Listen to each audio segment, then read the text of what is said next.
ഏത് പ്രതിസന്ധി വന്നാലും പെൻഷൻ തുക നൽകുമെന്ന് ദൃഢനിശ്ചയമെടുത്തു. ഇപ്പോൾ സർക്കാർ നിലവിലെ പ്രതിമാസ പെൻഷൻ 1600 400 രൂപ കൂടി ഉയർത്തി 2000 രൂപയായി വർദ്ധിപ്പിച്ചതായി പ്രഖ്യാപിക്കുകയാണ്. പ്രതിവർഷം 2000 രൂപ മാസം പ്രതി കൊടുക്കുമ്പോൾ പ്രതിവർഷം ഏകദേശം 13,000 കോടി രൂപയാണ് ഈ ക്ഷേമ പെൻഷൻ വിതരണത്തിനായി സർക്കാർ നീക്കിവെക്കുന്നത്. സ്ത്രീ സുരക്ഷയ്ക്ക് പുതിയ പദ്ധതി ആരംഭിക്കുന്നതാണ്. സാമൂഹ്യക്ഷേമ പദ്ധതികളിൽ 35 മുതൽ 60 വയസ്സ് വരെയുള്ള നിലവിൽ ഏതെങ്കിലും സാമൂഹ്യക്ഷേമ പെൻഷൻ ലഭിക്കാത്ത AAY മഞ്ഞ കാർഡ്, PHH മുൻഗണനാ വിഭാഗം പിങ്ക് കാർഡ്, ഈ വിഭാഗത്തിൽപ്പെട്ട സ്ത്രീകൾക്ക് പ്രതിമാസം 1000 രൂപ വീതം സ്ത്രീ സുരക്ഷാ പെൻഷൻ അനുവദിക്കും. പുതിയ പദ്ധതികൾക്ക് പുറമെ നിലവിലെ ആനുകൂല്യങ്ങളും പദ്ധതികളും പരിഷ്കരിക്കണമെന്നും സർക്കാർ കാണുകയാണ്. പ്രതിപക്ഷ നേതാവിൻ്റെ വാക്കുകൾ കടമെടുത്താൽ വിസ്മയകരമായ തീരുമാനങ്ങൾ. ഒരു മാധ്യമപ്രവർത്തകൻ എന്ന നിലയിലും ഒരു മലയാളി എന്ന നിലയിലും കടന്നുപോയ കാലത്ത് കേരളം എന്ന സംസ്ഥാനം ഈ രാജ്യത്ത് ഇന്ന് പല വിധത്തിലുള്ള നിലപാടുകൾ വളരെ ശക്തമായി എടുത്തൊരു ബദൽ നാടായി നിൽക്കുമ്പോൾ വലിയ സാമ്പത്തിക പ്രതിസന്ധിയിലൂടെ ഞെരുങ്ങുന്നതും ബുദ്ധിമുട്ടുന്നതും അതിനെതിരായിട്ടുള്ള വലിയ പോരാട്ടം കേരളം നടത്തുന്നതുമൊക്കെ മുമ്പ് ഞാൻ പറഞ്ഞൊരു മലയാളി എന്ന നിലയിലും ഒരു മാധ്യമപ്രവർത്തകൻ എന്ന നിലയിലും ശരിക്കും മനസ്സിലാക്കാൻ കഴിഞ്ഞിട്ടുള്ള ഒരാളാണ്. അവിടെ നിന്ന് കേരളം എന്ന സംസ്ഥാനം തനതു വരുമാനം വർദ്ധിപ്പിച്ച് കേരളം ഇത്തരം പ്രതിസന്ധികളിൽ നിന്ന് നമ്മൾക്കായി എങ്ങനെ കരകയറാം എന്ന ചിന്തകളിലൂടെ വരുമാനം കണ്ടെത്തി വരുമാനമുണ്ടാക്കുന്ന കടമെടുക്കുമ്പോൾ പോലും അപകടകരമായ വിധത്തിൽ കടമെടുപ്പിൻ്റെ പട്ടികയിൽപ്പെടാത്ത സംസ്ഥാനമായി മാറുന്നു. വരുമാനമാർജിക്കുന്ന 5 സംസ്ഥാനങ്ങളിൽ ഒന്നായി കേരളം മാറുന്നു. അങ്ങനെ മാറിയ കേരളം ആ വരുമാനത്തിലൂടെ ആ നാട്ടിലെ ആ സംസ്ഥാനത്തെ കേരളത്തിലെ സാധാരണ മനുഷ്യരെ, പാവപ്പെട്ടവരെ, അത്തരം സ്ത്രീകളെ, ഈ പറഞ്ഞ അരികുവൽക്കരിക്കപ്പെട്ട വിഭാഗങ്ങളെ ആകെ ഒന്നൊഴിയാതെ ചേർത്തുവെച്ച് അവർക്ക് ഈ കിട്ടിയ നേട്ടത്തെ, അവരുടെ ജീവിതത്തെ കൂടുതൽ മെച്ചപ്പെടുത്താൻ കഴിയും വിധത്തിലേക്കുള്ള ഒരു വലിയ പദ്ധതിയുമായി വിവിധ തലങ്ങളിൽ വിസ്മയകരമായി, അതുകൊണ്ടാണ് ഞാൻ പ്രതിപക്ഷ നേതാവ് പലപ്പോഴും പ്രയോഗിച്ച വാക്കിന് ഇന്ന് വലിയ പ്രാധാന്യമുണ്ടെന്ന് പറയുന്നത്. വിസ്മയകരമായ നിലയിൽ ഒരു ബജറ്റ് പ്രസംഗത്തിൻ്റെ കാലത്തൊക്കെ കേൾക്കുന്ന, അല്ലെങ്കിൽ പലപ്പോഴും പറയും ഈ തെരഞ്ഞെടുപ്പിലേക്ക് പോകുന്നതിന് തൊട്ടു മുമ്പ് അവതരിപ്പിക്കുന്ന ബജറ്റിൽ വാഗ്ദാനങ്ങൾ വാരിക്കോരി കൊടുക്കുന്നു, ഇതൊന്നും നടപ്പാക്കാൻ ഒരു സർക്കാരിന്. പക്ഷേ ഇവിടെ നോക്കൂ, ഇനിയും ഈ നവംബർ മുതൽ തന്നെ ഇന്നത്തെ ഈ പ്രഖ്യാപനങ്ങൾ നടപ്പാകും, പുതുക്കിയ പണം ജനങ്ങളിലെത്തും എന്ന് പറയുമ്പോൾ ഏതാണ്ട് ഒരു 7 മാസക്കാലം ജനങ്ങൾക്ക് ഈ പണം എത്തിച്ചു കൊടുത്ത ശേഷം അടുത്തൊരു തെരഞ്ഞെടുപ്പിനെക്കുറിച്ച് ആലോചിക്കാം, അല്ലെങ്കിൽ ജനങ്ങളോട് പറയാം എന്ന് പറയുന്ന ഒരു സർക്കാരിനെയാണ് നമ്മളിവിടെ കാണുന്നത്. അതിൽ ഏറ്റവും ശ്രദ്ധേയമായ കാര്യം നവംബർ 1 അതിദരിദ്രരില്ലാത്ത നാടായി കേരളം മാറുമ്പോൾ 2021 പിണറായി സർക്കാർ അധികാരത്തിൽ വന്ന ആദ്യ മന്ത്രിസഭാ യോഗത്തിലെടുത്ത തീരുമാനമാണ് അതിദരിദ്രരില്ലാത്ത കേരളം എന്നുള്ളത്. ആ തീരുമാനത്തിലേക്ക് എത്തപ്പെട്ടതും വളരെ ശ്രദ്ധേയമാണ്. ആകെ കണ്ടെത്തിയത് 64,006 കുടുംബങ്ങളാണ് സംസ്ഥാനത്താകെ അതിദരിദ്രരായി ഉണ്ടായിരുന്നത്. അതിൽ 4,445 പേർ മരണപ്പെട്ടു. അപ്പോൾ ബാക്കിയുള്ള ചില കുടുംബങ്ങൾ, 200-ൽ പരം കുടുംബങ്ങൾ ഈ നാടോടികളായി അലയുന്നതാണ്. കണ്ടെത്താൻ കഴിയാത്ത പ്രശ്നങ്ങളൊക്കെ വന്നിട്ടുണ്ട്. അങ്ങനത്തെ കുറവുകളൊക്കെ വരുത്തിയാൽ തന്നെയും 59,283 കുടുംബങ്ങളെയാണ് അതിദരിദ്രരായി കണ്ടെത്തി അവരെയൊക്കെ പുനരധിവസിപ്പിച്ചുകൊണ്ട് അവരെ ആ അതിദാരിദ്ര്യത്തിൻ്റെ അവസ്ഥയിൽ നിന്ന് അവരെ മാറ്റുന്നതിന് നമ്മുടെ തദ്ദേശ സ്ഥാപനങ്ങളുടെയൊക്കെ പങ്കാളിത്തത്തോടെ നടപടികൾ സ്വീകരിച്ചിട്ടുള്ളത്. ഇന്നാണ് അതിലെ അവസാനത്തെ മനുഷ്യനെയും ആ ഡാഷ്ബോർഡിൽ ഒഴിവാക്കി. അതിദരിദ്രനായ അവസാനത്തെ മനുഷ്യനെയും ഇന്ന് ആ ഡാഷ്ബോർഡ് നോക്കിയാൽ അറിയാം ഒഴിവാക്കിയത്.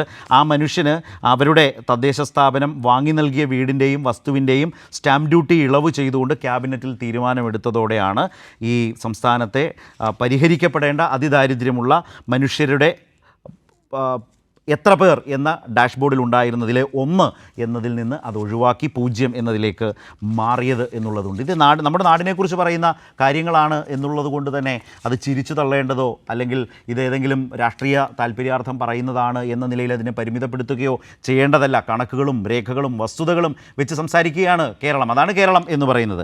അങ്ങനെ വന്ന പശ്ചാത്തലത്തിൽ ഇന്നത്തെ ഏറ്റവും സുപ്രധാനമായ കാര്യം സ്ത്രീ സുരക്ഷയ്ക്ക് ഒരു പദ്ധതി 35 മുതൽ 60 വയസ്സ് വരെയുള്ള 60 വയോജനങ്ങൾ അംഗങ്ങൾക്കാണ് ക്ഷേമ പെൻഷൻ ഉള്ളത്. ട്രാൻസ് വുമൺ അടക്കമുള്ള പാവപ്പെട്ട സ്ത്രീകൾക്ക് 1000 രൂപ വീതം. യുവതലമുറയ്ക്ക് കണക്ട് ടു വർക്ക് സ്കോളർഷിപ്പ് 1000 രൂപ 18 മുതൽ 30 വയസ്സ് വരെയാണ് ലഭിക്കുക. കുടുംബശ്രീ ADCകൾക്കുള്ള പ്രവർത്തനങ്ങൾ എല്ലാ വാർഡിലുമുള്ള കുടുംബശ്രീ ADCകൾക്ക് 1000 രൂപ വീതം വരുന്നു. അതുപോലെ ക്ഷേമ പെൻഷൻ 1600 നിന്ന് 2000 രൂപയാക്കി വർദ്ധിപ്പിച്ചു. അതുപോലെ സംസ്ഥാന സർക്കാർ ജീവനക്കാർ, അധ്യാപകർ, പെൻഷൻകാർ ഇവർക്കുള്ള DA/DR, അത് DA/DR കുടിശ്ശിക ഈ സാമ്പത്തിക വർഷത്തിൽ 2 ഗഡുക്കൾ നൽകിയിരുന്നു, സർക്കാർ അത് പറയുന്നു. അപ്പോൾ ഈ സാമ്പത്തിക വർഷം തന്നെ 1 ഗഡു DA/DR കൂടി അനുവദിക്കുന്നു എന്നാണ് മുഖ്യമന്ത്രി പറഞ്ഞത്. മുൻ ഗഡുക്കളിൽ 2%, 3% ആയിരുന്നുവെങ്കിൽ ഇത്തവണ ഇത് 4%-ആയി നവംബർ മാസത്തിൽ വിതരണം ചെയ്യുന്ന ശമ്പളത്തോടും പെൻഷനോടുമൊപ്പം നൽകും. സംസ്ഥാന സർക്കാർ ജീവനക്കാരുടെ 11ാം ശമ്പള പരിഷ്കരണ കുടിശ്ശിക 3-4 ഗഡുക്കൾ ഈ സാമ്പത്തിക വർഷം തന്നെ അനുവദിക്കും. വിശദാംശങ്ങളൊക്കെ വന്നിട്ടുണ്ട്. അംഗനവാടി വർക്കർമാരുടെയും ഹെൽപ്പർമാരുടെയും പ്രതിമാസ ഓണറേറിയം വർദ്ധിപ്പിച്ചു 1000 രൂപ. സാക്ഷരതാ പ്രേരക്മാർ 1000 രൂപ. ആശാ വർക്കർമാരുടെ പ്രതിമാസ ഓണറേറിയം 1000 രൂപ. പാചകത്തൊഴിലാളികളുടെ ഓണറേറിയം 1327 പാചകത്തൊഴിലാളികൾ 1000 രൂപ. 1100 പ്രതിമാസ വർധന വരിക. പ്രീ പ്രൈമറി ടീച്ചർമാരുടെയും ആയമാരുടെയും വേതനം 1000 രൂപ പ്രതിമാസ വേതനത്തിൽ വർധനവ്. ഗസ്റ്റ് ലെക്ചർമാരുടെ വേതനത്തിൽ പ്രതിമാസ വേതനം പരമാവധി 2000 രൂപ വർദ്ധിപ്പിക്കുന്നു. റബ്ബർ സബ്സിഡി 180 നിന്ന് 200 വർദ്ധിപ്പിക്കുന്നു എന്നുള്ളത്. അതുപോലെ കേരള നിർമ്മാണ തൊഴിലാളി ക്ഷേമനിധി ബോർഡിലെ തൊഴിലാളികളുടെ പെൻഷൻ കുടിശ്ശിക കൊടുത്തു തീർക്കും എന്ന് മുഖ്യമന്ത്രി ഇന്ന് പറഞ്ഞത് കേട്ടു. അതിന് 992 കോടി രൂപ വകയിരുത്താൻ വേണ്ട നടപടികൾ, അതുപോലെ സ്കോളർഷിപ്പുമായി ബന്ധപ്പെട്ട കാര്യങ്ങൾ പറഞ്ഞിട്ടുണ്ട്. നെല്ല് സംഭരണത്തിൽ ബാക്കി നിൽക്കുന്ന തുക ഉടൻ നൽകും. അത് വരുന്നത് കേന്ദ്രം നൽകേണ്ട തുക ഏതാണ്ട് 300-400 കോടിക്കടുത്ത് വരും, നൽകിയിട്ടില്ല. പക്ഷേ അത് സംസ്ഥാനം കൊടുത്തു തീർക്കും. കൺസോർഷ്യം വായ്പയിൽ നിന്നോ മറ്റു വഴികളിലൂടെയോ കുടിശ്ശിക തീർക്കാനുള്ള തുക കണ്ടെത്തും. കേന്ദ്രത്തിൽ നിന്ന് ആ കുടിശ്ശിക വാങ്ങിയെടുക്കാനുള്ള പരിശ്രമം സ്വാഭാവികം തുടരാതെ വേറെ മാർഗമില്ല. ഞാൻ വളരെ ചുരുക്കത്തിൽ എന്നാൽ ഇന്ന് നമ്മൾ അറിഞ്ഞിരിക്കേണ്ട സുപ്രധാനമായ തീരുമാനങ്ങൾ സൂചിപ്പിച്ചു എന്നുള്ളതാണ്. അത് അറിഞ്ഞിരിക്കേണ്ടത് തന്നെയാണ്. ഇവിടെ നിന്നാണ് നമ്മളുടെ ന്യൂസ് ആൻഡ് വ്യൂസ് ചർച്ച ഇന്ന് ആരംഭിക്കേണ്ടത്. ഇന്ന് ഈ ചർച്ചയിൽ പങ്കെടുക്കുന്നവർ: Shri SK Sajeesh, CPIM; Shri M Jayachandran, മുതിർന്ന മാധ്യമപ്രവർത്തകൻ; ശ്രീ റോണി കെ ബേബി, കോൺഗ്രസ് വക്താവ്. ശ്രീ റോണി കെ ബേബി, ഈ വിധമുള്ള നടപടികളാണ് വന്നിട്ടുള്ളത്. പ്രഖ്യാപനങ്ങൾ എന്ന നിലയ്ക്ക് കാണേണ്ടതല്ല, അത് വരാൻ പോകുന്ന മാറ്റമാണ്. നവംബർ മാസത്തിൽ തന്നെ ഈ പണം, ഈ വർദ്ധിപ്പിച്ച തുക കിട്ടുന്നു, പുതിയ പെൻഷൻ കിട്ടുന്നു. പെൻഷൻ 1600 നിന്ന് 2000 ആകുന്നു. നേരത്തെ 1800 എന്നൊക്കെ പറഞ്ഞ ഊഹാപോഹങ്ങളുണ്ടായിരുന്നു. 1600 നിന്ന് 2000 മാറുന്നു. ഇതാണ് വളരെ പ്രധാനപ്പെട്ട തീരുമാനങ്ങൾ. കേരളത്തിൻ്റെ സമസ്ത മേഖലകളെയും സാധാരണക്കാരെയൊക്കെ വലിയ തോതിൽ അവരെ സ്വാധീനിക്കുന്ന, അവരുടെ ജീവിതത്തിലേക്കുള്ള വലിയ ഒരു ഇടപെടൽ ആ നിലയിൽ സ്വാഗതം ചെയ്യുന്നുണ്ടോ? എന്താണ് കോൺഗ്രസിൻ്റെ പ്രതികരണം?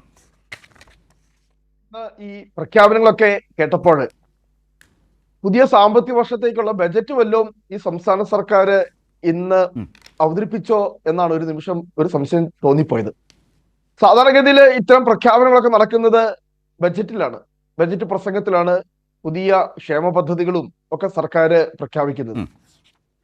ഈ സർക്കാർ അധികാരത്തിൽ വന്നിട്ട് ഇപ്പോൾ കൃത്യം പറഞ്ഞാൽ ഒരു 9.5 വർഷം, ഇത് 2ാം പിണറായി വിജയൻ സർക്കാരാണ്, ഒരു 9.5 വർഷം പിന്നിട്ടിരിക്കുക. അപ്പോൾ ഇതിനു മുമ്പുള്ള ഒരു ബജറ്റിലും പറയാത്ത കാര്യങ്ങളൊക്കെ പെട്ടെന്ന് തെരഞ്ഞെടുപ്പ് അടുക്കുമ്പോൾ അപ്പോൾ സ്വാഭാവികം ഉണ്ടാകുന്ന ഒരു സംശയം, ഈ തെരഞ്ഞെടുപ്പ് കാലത്ത് മാത്രമേ ഈ സർക്കാർ ഈ നാട്ടിലെ ജനങ്ങളെ കുറിച്ചൊക്കെ ഒരു വിചാരം അവർക്കുള്ളൂ. തെരഞ്ഞെടുപ്പ് ഇല്ലാത്ത കാലത്ത്, കാരണം ഇതൊക്കെ എത്രയോ തവണ കുടിശ്ശികയായി, എത്രയോ തവണ ഈ ആളുകൾക്ക് ഇതൊന്നും കിട്ടാതെ എത്രയോ ആളുകൾ ഈ നാട്ടിലെ ബുദ്ധിമുട്ടുന്ന അവസ്ഥയുണ്ടായി. ഈ ക്ഷേമ പെൻഷനുകൾ പോലും സമയബന്ധിതമായി കൊടുക്കാതിരുന്ന എത്രയോ അവസരങ്ങളുണ്ടായി. നമ്മുടെ നാട്ടിൽ തന്നെയാണ് 77 വയസ്സുള്ള ഒരു വൃദ്ധൻ, ഒരു വയോധികൻ, ഒരു ഭിന്നശേഷിക്കാരൻ. അദ്ദേഹം ഒറ്റ കാര്യം ആവശ്യപ്പെട്ടുള്ളൂ, 15 ദിവസത്തിനകം എനിക്കുള്ള കുടിശ്ശികയെങ്കിലും തരണം. ഇത് തന്നില്ല. അദ്ദേഹം ആ മരുന്ന് കുറിപ്പടിയുടെ പിന്നിൽ ആത്മഹത്യാക്കുറിപ്പ് എഴുതി അദ്ദേഹം ആത്മഹത്യ ചെയ്തു. ഇത് നമ്മുടെ നാട്ടിൽ കണ്ടതാണ്. അപ്പൊ എത്രയോ ആളുകൾ ബുദ്ധിമുട്ടി. അപ്പോൾ ഇതൊന്നും സമയത്ത് നൽകാതെ നമ്മളൊരു കാര്യം കൂടെ നമ്മൾ മനസ്സിലാക്കണം. ഇപ്പോൾ എല്ലാവരും കൂടി ഒരൊറ്റ പ്രഖ്യാപനം നടത്തിയിരിക്കുക. ഇവിടെ ഈ കഴിഞ്ഞ 5 വർഷത്തിനിടയിൽ വൈദ്യുതി ചാർജ് 5 തവണ കൂട്ടി, വെള്ളക്കര 3 ഇരട്ടിയാക്കി കൂട്ടി, കെട്ടിട നികുതി വർദ്ധിപ്പിച്ചു, വീടുകളുടെ പെർമിറ്റ് ചാർജ് വർദ്ധിപ്പിച്ചു, ഇന്ധന നികുതി ഓർത്തണം, പെട്രോളിനും ഡീസലിനും അതിന്റെ ആക്ച്വൽ പ്രൈസിന് മുകളിലാണ് ഇന്ന് ഇന്ധന നികുതി എന്ന് പറയുന്നത്. OP ടിക്കറ്റ് നിരക്ക് കൂട്ടി, മദ്യത്തിന്റെ ലോട്ടറിയുടെയും നിരക്ക് കൂട്ടി, ഓട്ടോറിക്ഷ സാധാരണക്കാരായ ഓട്ടോറിക്ഷ തൊഴിലാളികളുടെ അടക്കമുള്ള പെർമിറ്റ് ഫീസ് കൂട്ടി. സമസ്ത മേഖലയിലും എത്രയോ വലിയ വിലക്കയറ്റത്തിന് കാരണമാകുന്ന നടപടികൾ ഈ ഗവൺമെന്റിന്റെ ഭാഗത്തുണ്ട്. അതുകൊണ്ടാണല്ലോ ഇന്ത്യയിലെ തന്നെ ഏറ്റവും അധികം വിലക്കയറ്റം. കഴിഞ്ഞ 8 മാസമായി 9% മുകളിലാണ് കേരളത്തിലെ വിലക്കയറ്റത്തിന് തോത് എന്ന് പറയുന്നത്. അപ്പോൾ ഇത്രയും നാളും ഈ നാട്ടിലെ ജനങ്ങളെയൊക്കെ മറന്നുപോയ ഒരു സർക്കാർ, കാരണം ക്ഷേമ പെൻഷനുകൾ മുടങ്ങി, ഈ പറയുന്ന എത്രയോ ഗഡുക്കള് ജീവനക്കാരുടെ മുടങ്ങി. ഞാൻ ഒറ്റ കാര്യം കൂടെ, ഇവിടെ ക്ഷേമനിധി ബോർഡുകളിൽ നിന്ന് ഇപ്പോൾ പറയുന്നുണ്ട് 900 കോടി, ഇനിയും 1000 കോടിക്ക് മുകളിൽ കൊടുക്കാൻ കിടക്കുക. 2023 മെയ് മാസം തൊട്ട് കെട്ടിട നിർമ്മാണ ക്ഷേമനിധി ബോർഡിലുള്ള ആളുകൾക്ക് ഒരു തരത്തിലുള്ള ആനുകൂല്യം കിട്ടുന്നില്ല. ഏകദേശം 18 ലക്ഷത്തോളം ആളുകളുണ്ട് വിവിധ ക്ഷേമനിധി ബോർഡുകളിൽ. അല്ല, അത് ഇന്നത്തെ പ്രഖ്യാപനത്തിലുണ്ട്. ഞാൻ പറഞ്ഞത് അതിൽ പോലും പകുതി തുക ആയിട്ടുള്ളൂ. അല്ല, പൂർണ്ണമായും അല്ല, തെറ്റാണത്. പൂർണ്ണമായും കൊടുക്കും. അതിന് 900-ൽ പരം കോടി രൂപ അതിനുവേണ്ടി കണ്ടെത്തും എന്ന രീതിയിൽ ഉടൻ തന്നെ വായ്പ എടുത്ത് കൊടുക്കുന്നു എന്നാണ് മുഖ്യമന്ത്രി പറഞ്ഞത്. 2011 കോടിയാണ് കുടിശ്ശിക. ഇപ്പോൾ ഞാൻ ഒറ്റ കാര്യം ഇവിടെ മുഴുവൻ കൊടുത്തു ചൂണ്ടിക്കാണിച്ചു. തീർക്കും എന്നാണ്. കുടിശ്ശിക കൊടുത്തു തീർക്കും എന്ന് പറഞ്ഞാൽ കുടിശ്ശികയിൽ ഇത്ര ശതമാനം കൊടുക്കുമെന്നോ എന്നല്ല, കുടിശ്ശിക പൂർണ്ണമായും കൊടുക്കും എന്നാണ് ആ സർക്കാർ പറഞ്ഞ ഉറപ്പിൽ വ്യക്തമായി മനസ്സിലാവുന്നത്. റോണി, ഈ നെല്ലിന്റെ തന്നെ ഇപ്പോൾ നെല്ലിന്റെ സംഭരണ നിരക്ക് 30 രൂപയായി പ്രഖ്യാപിച്ചിരിക്കുക. ശരിക്കും പറഞ്ഞാൽ കേന്ദ്രത്തിന്റെ വിഹിതം എന്ന് പറയുന്നത് 21 രൂപ 20 പൈസയും സംസ്ഥാനത്തിന്റെ വിഹിതം എന്ന് പറയുന്നത് 7 രൂപയും. അപ്പോൾ കേന്ദ്രം അവിടെ വർദ്ധിപ്പിച്ചപ്പോൾ സംസ്ഥാനം ആനുപാതികമായി വർദ്ധിപ്പിക്കാതിരുന്നാണ്. അല്ല, ഞാൻ വിചാരിക്കുന്നത് തെലങ്കാനയിൽ എത്രയാണ്? കോൺഗ്രസ് അല്ലേ ഭരിക്കുന്നത്? തെലങ്കാനയിൽ നെൽകൃഷി ഉണ്ടെന്ന് ഞാൻ വിചാരിക്കുന്നു. ആന്ധ്രയിൽ നിന്ന് അരി വരുന്നതിനെ കുറിച്ചൊക്കെ നമ്മൾ എപ്പോഴും പറയുന്നതല്ല. തെലങ്കാന ഞാൻ ഊഹിച്ചു പറയുകയാണ്. അവിടെ ഈ വിലയുണ്ടോ? തെലങ്കാനയിൽ ഞങ്ങൾ ഇരട്ടത്താപ്പില്ല. സംസ്ഥാനത്തിന് വിഹിതം കൊടുക്കാതെ കേന്ദ്രം തരാത്തത് കൊണ്ടാണ് ഞങ്ങൾ തരാത്തത് എന്നുള്ള ഒരു നുണയൊന്നും അവിടെ പ്രചരിപ്പിക്കാറില്ല. ഇവിടെ ഇത്രയും നാളും പറഞ്ഞുകൊണ്ടിരുന്നത് അവിടെ ഈ വിലയുണ്ടോ? വിലയില്ല. രാജ്യത്ത് ഏറ്റവും കൂടുതൽ നെല്ലിന് 1 കിലോ നെല്ലിന് നെൽകർഷകന് വില കൊടുക്കുന്ന സംസ്ഥാനം ഇവിടെയാണ്. കുടിശ്ശിക വന്നതിന് കാരണം കേന്ദ്രത്തിൻ്റെ ആ പറഞ്ഞ 300-400 കോടി കുടിശ്ശികയുണ്ട്. അതടക്കം വാങ്ങിച്ചെടുക്കാൻ കാത്തു നിൽക്കുകയല്ല ചെയ്ത്. നിങ്ങൾ കാര്യങ്ങൾ മനസ്സിലാക്കുന്നതിൽ എത്ര പിന്നിലാണെന്ന് തോന്നിപ്പോവും. അതുകൊണ്ട് കേന്ദ്രം തരാതെ കൊടുക്കുന്നില്ല എന്നാണോ? അപ്പം അതിനാണ് ഞാൻ പറഞ്ഞത്. താങ്കൾക്കിതൊന്നും മനസ്സിലാകാത്തയാളല്ല ഇത്. എങ്കിലും ഞാനൊന്നുകൂടി പറയാം. കൺസോർഷ്യം വായ്പയിൽ നിന്ന് എന്ന് വെച്ചാൽ എനിക്കറിയാം റോണിക്ക് നന്നായി. കൺസോർഷ്യം വായ്പ എന്ന് പറഞ്ഞാൽ ബാങ്കുകളുടെ കൺസോർഷ്യത്തിൽ നിന്ന് വായ്പയിൽ നിന്നോ മറ്റു വഴികളിലൂടെയോ കുടിശ്ശിക തീർക്കാനുള്ള തുക കണ്ടെത്തും. ബാങ്കുകളുടെ കൺസോർഷ്യം വഴിയാണ് നാളിതുവരെ ചെയ്തുകൊണ്ടിരുന്നത് ഈ സർക്കാർ. കഴിഞ്ഞ 16 മുതൽ നാഷണലൈസ്ഡ് ബാങ്കുകളാണ്. അവർ മെല്ലെ വലിഞ്ഞതോടുകൂടി കൺസോർഷ്യം വായ്പ തരാതായി. അപ്പോഴാണ് കുടിശ്ശിക വന്നത്. കേന്ദ്രം ഈ പറഞ്ഞ 21 രൂപ വെച്ചുള്ള എത്ര കോടിയുണ്ടെന്ന് ആലോചിച്ച് നോക്കൂ. ഇപ്പോൾ പോയി കണ്ടപ്പോഴും ആ തുക തരണം എന്നാണ് പറഞ്ഞത്. പക്ഷേ കാത്തു നിൽക്കാതെ കൊടുത്തു തീർക്കും, കൊടുത്തുകൊണ്ടേയിരിക്കുന്നു. പക്ഷേ പൂർണ്ണമായും കൊടുക്കും, അതിൽ വന്ന കുടിശ്ശിക തീർക്കും എന്നാണ് പറഞ്ഞത്. ശരി, ശരത്ത് ചോദിച്ചതിന് ഞാൻ കൃത്യമായി മറുപടി പറയാം. ഇപ്പൊ ശരത്ത് പറയുന്നു കേരളത്തിൽ 30 രൂപ കൊടുക്കുന്നു, തെലങ്കാനയിൽ 28 രൂപ കൊടുക്കുന്നു. അപ്പോൾ ഇന്ത്യയിൽ ഏറ്റവും അധികം കൊടുക്കുന്ന 30 രൂപ കോസ്റ്റ് ഓഫ് പ്രൊഡക്ഷൻ. അത് ശരത്തിന് പറയാമല്ലോ. ഏറ്റവും അധികം ഉൽപാദന അതിനുവേണ്ടി വരുന്ന ചെലവ് കൂടുതലുള്ള സ്റ്റേറ്റ് എന്ന് പറഞ്ഞാൽ കേരളമാണ്.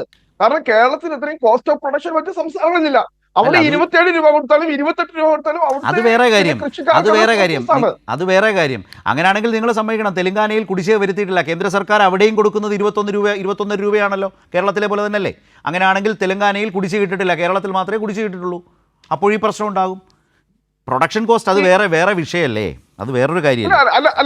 അല്ല അങ്ങ് ചോദിച്ച ചോദ്യം ഇവിടെ 30 രൂപ കൊടുക്കുന്നു, അത്രയും തുക തെലങ്കാനയിൽ കൊടുക്കുന്നുണ്ട് എന്ന് ചോദിച്ചപ്പോൾ അതുകൊണ്ടല്ല, ആ കമ്മിറ്റ്മെന്റിന്റെ ഡിഫറൻസ് ആണ് ഞാൻ പറഞ്ഞത്. കമ്മിറ്റ്മെന്റിന്റെ ഡിഫറൻസ് ആണ് പറഞ്ഞത്.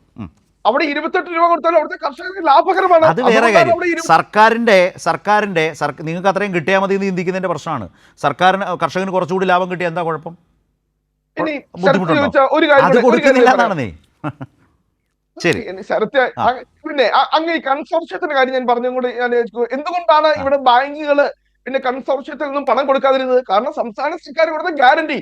അതോടൊത്ത് പല വലിയ പ്രശ്നം എന്ന് പറയുന്നത് നമ്മുടെ ഇവിടുത്തെ സപ്ലൈകോ ആണെങ്കിലും റേഷൻ കടകളാണെങ്കിലും അല്ലെങ്കിൽ ബാങ്ക് കൺസോർഷ്യം ആണെങ്കിലും അല്ലെങ്കിൽ ഈ പറയുന്ന ഈ മെഡിക്കൽ സ്റ്റോറുകളിലുള്ള മരുന്ന് മെഡിക്കൽ സർവീസ് കോർപ്പറേഷന്റെ അവിടെയുള്ള ആളുകളൊക്കെ അവിടെയൊക്കെ എന്തുകൊണ്ടാണ് കരാറുകാർ ഇപ്പോൾ ബാങ്കിന്റെ നിങ്ങൾ ക്ലബ് ചെയ്യാണ്. നമ്മൾ നെല്ലിന്റെ ബാങ്ക് വായ്പയുടെ കൺസോർഷ്യത്തെ കുറിച്ച് പറയുമ്പോൾ അവിടുന്ന് നിങ്ങൾ നേരെ എന്താണ് ആരോഗ്യ മേഖലയിലേക്ക് പോകും, അവിടുന്ന് അടുത്തടത്തേക്ക് പോകും. അങ്ങനെയല്ല, ഇതൊക്കെ സെപ്പറേറ്റ് ആണ് റോണി. ഇതൊന്നും കൂട്ടിയിട്ട് കത്തിക്കുന്ന ഒരു ഏർപ്പാടൊന്നും അല്ലല്ലോ. അതെല്ലാം തേർഡ് പാർട്ടീസ് ആണ്. ആയിക്കോട്ടെ, നിവൃത്തിയില്ല. കേന്ദ്രം ഇങ്ങനെ ചെയ്താൽ മറുവഴി കണ്ടെത്തണ്ടേ? അങ്ങനെ പോകണ്ട. താങ്കളുടെ ആർഗ്യുമെന്റ് ശരി. ഓക്കെ, ഞാൻ മറ്റേ കരാറുകാരിലേക്ക് ഒന്നും പോകുന്നില്ല. മെഡിക്കൽ സർവീസ് ഞാൻ ഒന്നും പോകും. ഒറ്റ കാര്യം, എന്തുകൊണ്ടാണ് ബാങ്ക് കൺസോർഷ്യത്തിനൊന്നും ഈ സംസ്ഥാന സർക്കാരിന് വിശ്വാസമില്ലാത്തത്? അതുകൊണ്ടാണല്ലോ അവർ പണം കൊടുക്കാത്ത. കാരണം സംസ്ഥാന സർക്കാർ ഒരു വാക്ക് പറഞ്ഞത് നിഷ്കളങ്കമാണ് റോണി. ഈ പൊതുമേഖലാ ബാങ്കുകൾ, ഈ നാഷണലൈസ്ഡ് ബാങ്കുകൾ ആരോടാണ് അവരുടെ കൂടുതൽ കമ്മിറ്റ്മെന്റ് എന്ന് ഞാൻ ഇനി തുറന്നു പറയണോ? നിങ്ങൾക്ക് മനസ്സിലാവില്ലേ? നാഷണലൈസ്ഡ് ബാങ്കുകളെ സ്വാധീനിക്കാൻ കഴിയുന്ന ഈ കാലത്ത് ഈ രാജ്യത്ത് ഒരു സംസ്ഥാന സർക്കാരിനാണോ?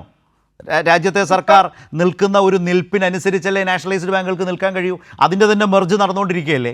അങ്ങനെ എല്ലാ തരത്തിലും കേന്ദ്ര സർക്കാർ ഇങ്ങനെ ഒരു ഒരു കണ്ണുരുട്ടൽ നടത്തുമ്പോൾ ഏത് നാഷണലൈസ്ഡ് ബാങ്കിനാണ് കേരളത്തെ സഹായിക്കാൻ പറ്റുന്നത്? അവർ മെല്ലെ വലിയും. അതൊന്നും ഏറ്റവും വലിയ ഗ്യാരണ്ടി ഇത് നിങ്ങൾ കാണില്ല. നിങ്ങൾക്കിത് മനസ്സിലാകാത്തതാണ് നിങ്ങളുടെ പ്രശ്നം. നിങ്ങൾക്ക് അവിടെ നിന്ന് വരുത്തുന്ന ഈ ഞെരുക്കമുണ്ടല്ലോ, നമ്മളെ പിടിച്ച് ശ്വാസം മുട്ടിക്കുന്ന ഒരു പരിപാടി, അത് നിങ്ങൾക്ക് വിഷയമേ അല്ല. നിങ്ങൾക്ക് സന്തോഷം അതാണ് നിങ്ങളുടെ പ്രശ്നം. അത് CPM എത്രയോ കാലമായി കേരളത്തിൽ പറഞ്ഞുകൊണ്ടിരിക്കുന്ന ഒരു പറയുന്നതാണോ? അനുഭവത്തിൽ നിന്നല്ലേ? ഞാൻ വരാം സാർ, ഞാൻ അതിൽ നമ്മൾ തർക്കിക്കേണ്ട കാര്യം. എല്ലാ വീഴ്ചകൾക്കും നിങ്ങൾ പറയുന്നത് വീഴ്ചയായിട്ടാണല്ലോ തെരഞ്ഞെടുപ്പിന്റെ തലേന്ന് നിങ്ങൾക്ക്. ഞാൻ സജീഷിലേക്ക് വരികയാണ്, പക്ഷെ പറയാതെ വയനാട് ദുരിതാശ്വാസമായിക്കട്ടെ, ഏത് വിഷയമാണെങ്കിലും നിങ്ങളുടെ വീഴ്ചകൾക്ക് നിങ്ങൾ പറയും കേന്ദ്രം തരുന്നില്ല. ശരി, ആയിക്കോ. അല്ല, നമ്മൾ പറയല്ലേ പഠിച്ചതേ പാടൂ എന്ന് പറഞ്ഞ പോലെ. പക്ഷെ കേന്ദ്രത്തിൽ റോണിയുടെ റോണിക്ക് വിടാൻ പറ്റില്ല. എനിക്കൊന്നും ചെയ്യാൻ കഴിയില്ല റോണി. ഇത്ര ശക്തമായ തീരുമാനങ്ങൾ വരുമ്പോഴും എനിക്ക് സത്യത്തിൽ സങ്കടമുണ്ട് റോണിയെ കുറിച്ച് ഓർത്തിട്ട്. പോട്ടെ, ഈ തെരഞ്ഞെടുപ്പിനെ ലക്ഷ്യം വെച്ച് മാത്രം ആവരുത്, ജനങ്ങൾക്ക് എന്റെ സാർ, ഞാൻ അതാ പറയാൻ വന്നത്. ഓക്കെ, ഞാനൊന്ന് അപ്പുറത്ത് അവരിലേക്ക് കൂടി പോകട്ടെ. തെരഞ്ഞെടുപ്പിന് തൊട്ട് മുമ്പ് 500-ൽ നിന്ന് 600 രൂപയാക്കി അതിലും കുടിശ്ശികയുണ്ടാക്കി വെച്ചിട്ട് അടുത്ത സർക്കാർ തീർത്ത ഒരു പെൻഷൻ സമീപനം UDF-നുണ്ട് ഉമ്മൻചാണ്ടിയുടെ കാലത്ത്. ഇവിടെ നോക്കൂ, ആ തെരഞ്ഞെടുപ്പ് വരുന്നത് ഏപ്രിൽ മെയ് മാസത്തിലാണ്, അടുത്ത സർക്കാർ മെയ്യിലാണ് വരുന്നത്. അങ്ങനെയാണെങ്കിൽ ഈ പറഞ്ഞ തിയറി വെച്ചാണെങ്കിൽ അടുത്ത ഏപ്രിൽ കൂട്ടിയാൽ പോരെ, മാർച്ചിൽ കൂട്ടിയാൽ പോരെ, ബജറ്റിൽ പ്രഖ്യാപിച്ചാൽ പോരെ? ഇവിടെ അടുത്ത നവംബറിൽ അതായത് നവംബർ മാസത്തെ പെൻഷൻ കിട്ടുന്നത് കേരളത്തിൽ 1600 അല്ല, 2000 അങ്ങനെ നോക്കിയാൽ 6-7 മാസം മെയ് മാസം വരെ കൂട്ടിയാണ് ഞാൻ പറയുന്നത്. കൊടുത്ത് കാട്ടിയിട്ടാണ്, അല്ലാതെ 500-600 ആക്കിയിട്ട് പേപ്പറിൽ മാത്രം ഉണ്ടാവുകയും കടലാസിൽ മാത്രം ഉണ്ടാവുകയും ഉത്തരവിൽ മാത്രം ഉണ്ടാവുകയും ചെയ്ത രീതിയല്ല.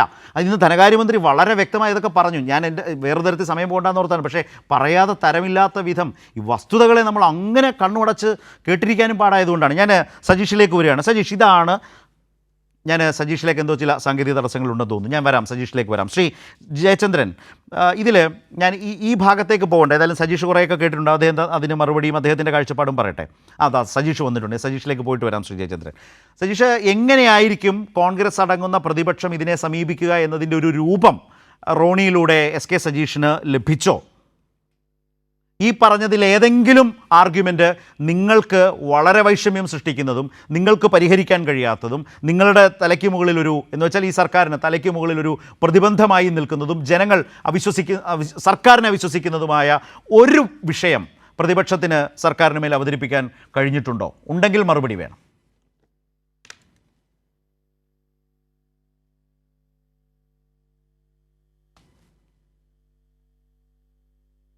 സജീഷ് കേൾക്കുന്നില്ല. സജീഷിൻ്റെ പ്രശ്നമല്ല അത്, അവിടുത്തെ. ഞാൻ വരാം സജീഷ്, വരാം. കേൾക്കാനാവുന്നില്ല.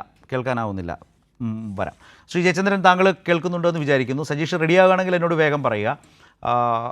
ശ്രീ ജയചന്ദ്രൻ, ഞാൻ ഇതൊന്നും അല്ലാത്തൊരു വിഷയത്തിലേക്ക്, ഞാനിപ്പോൾ ഈ ചർച്ച ആരംഭിക്കുന്ന സമയത്ത് എന്നോട് നമ്മുടെ ഡെസ്കിലെ സുഹൃത്തുക്കൾ പറഞ്ഞൊരു കാര്യമുണ്ട്. ഇന്നിപ്പോൾ 8 മണിക്ക് എല്ലായിടവും ചർച്ച ആരംഭിച്ചിട്ടുണ്ടല്ലോ. 7:30-ക്ക് ആരംഭിച്ചവരുണ്ട്, 8 മണിക്ക് ആരംഭിച്ചവരുണ്ട്, അല്ലെങ്കിൽ ഇനി 9 മണിക്ക് വീണ്ടും ചെയ്യാൻ പോകുന്നത്. അതിനെക്കുറിച്ച് എനിക്കറിയില്ല.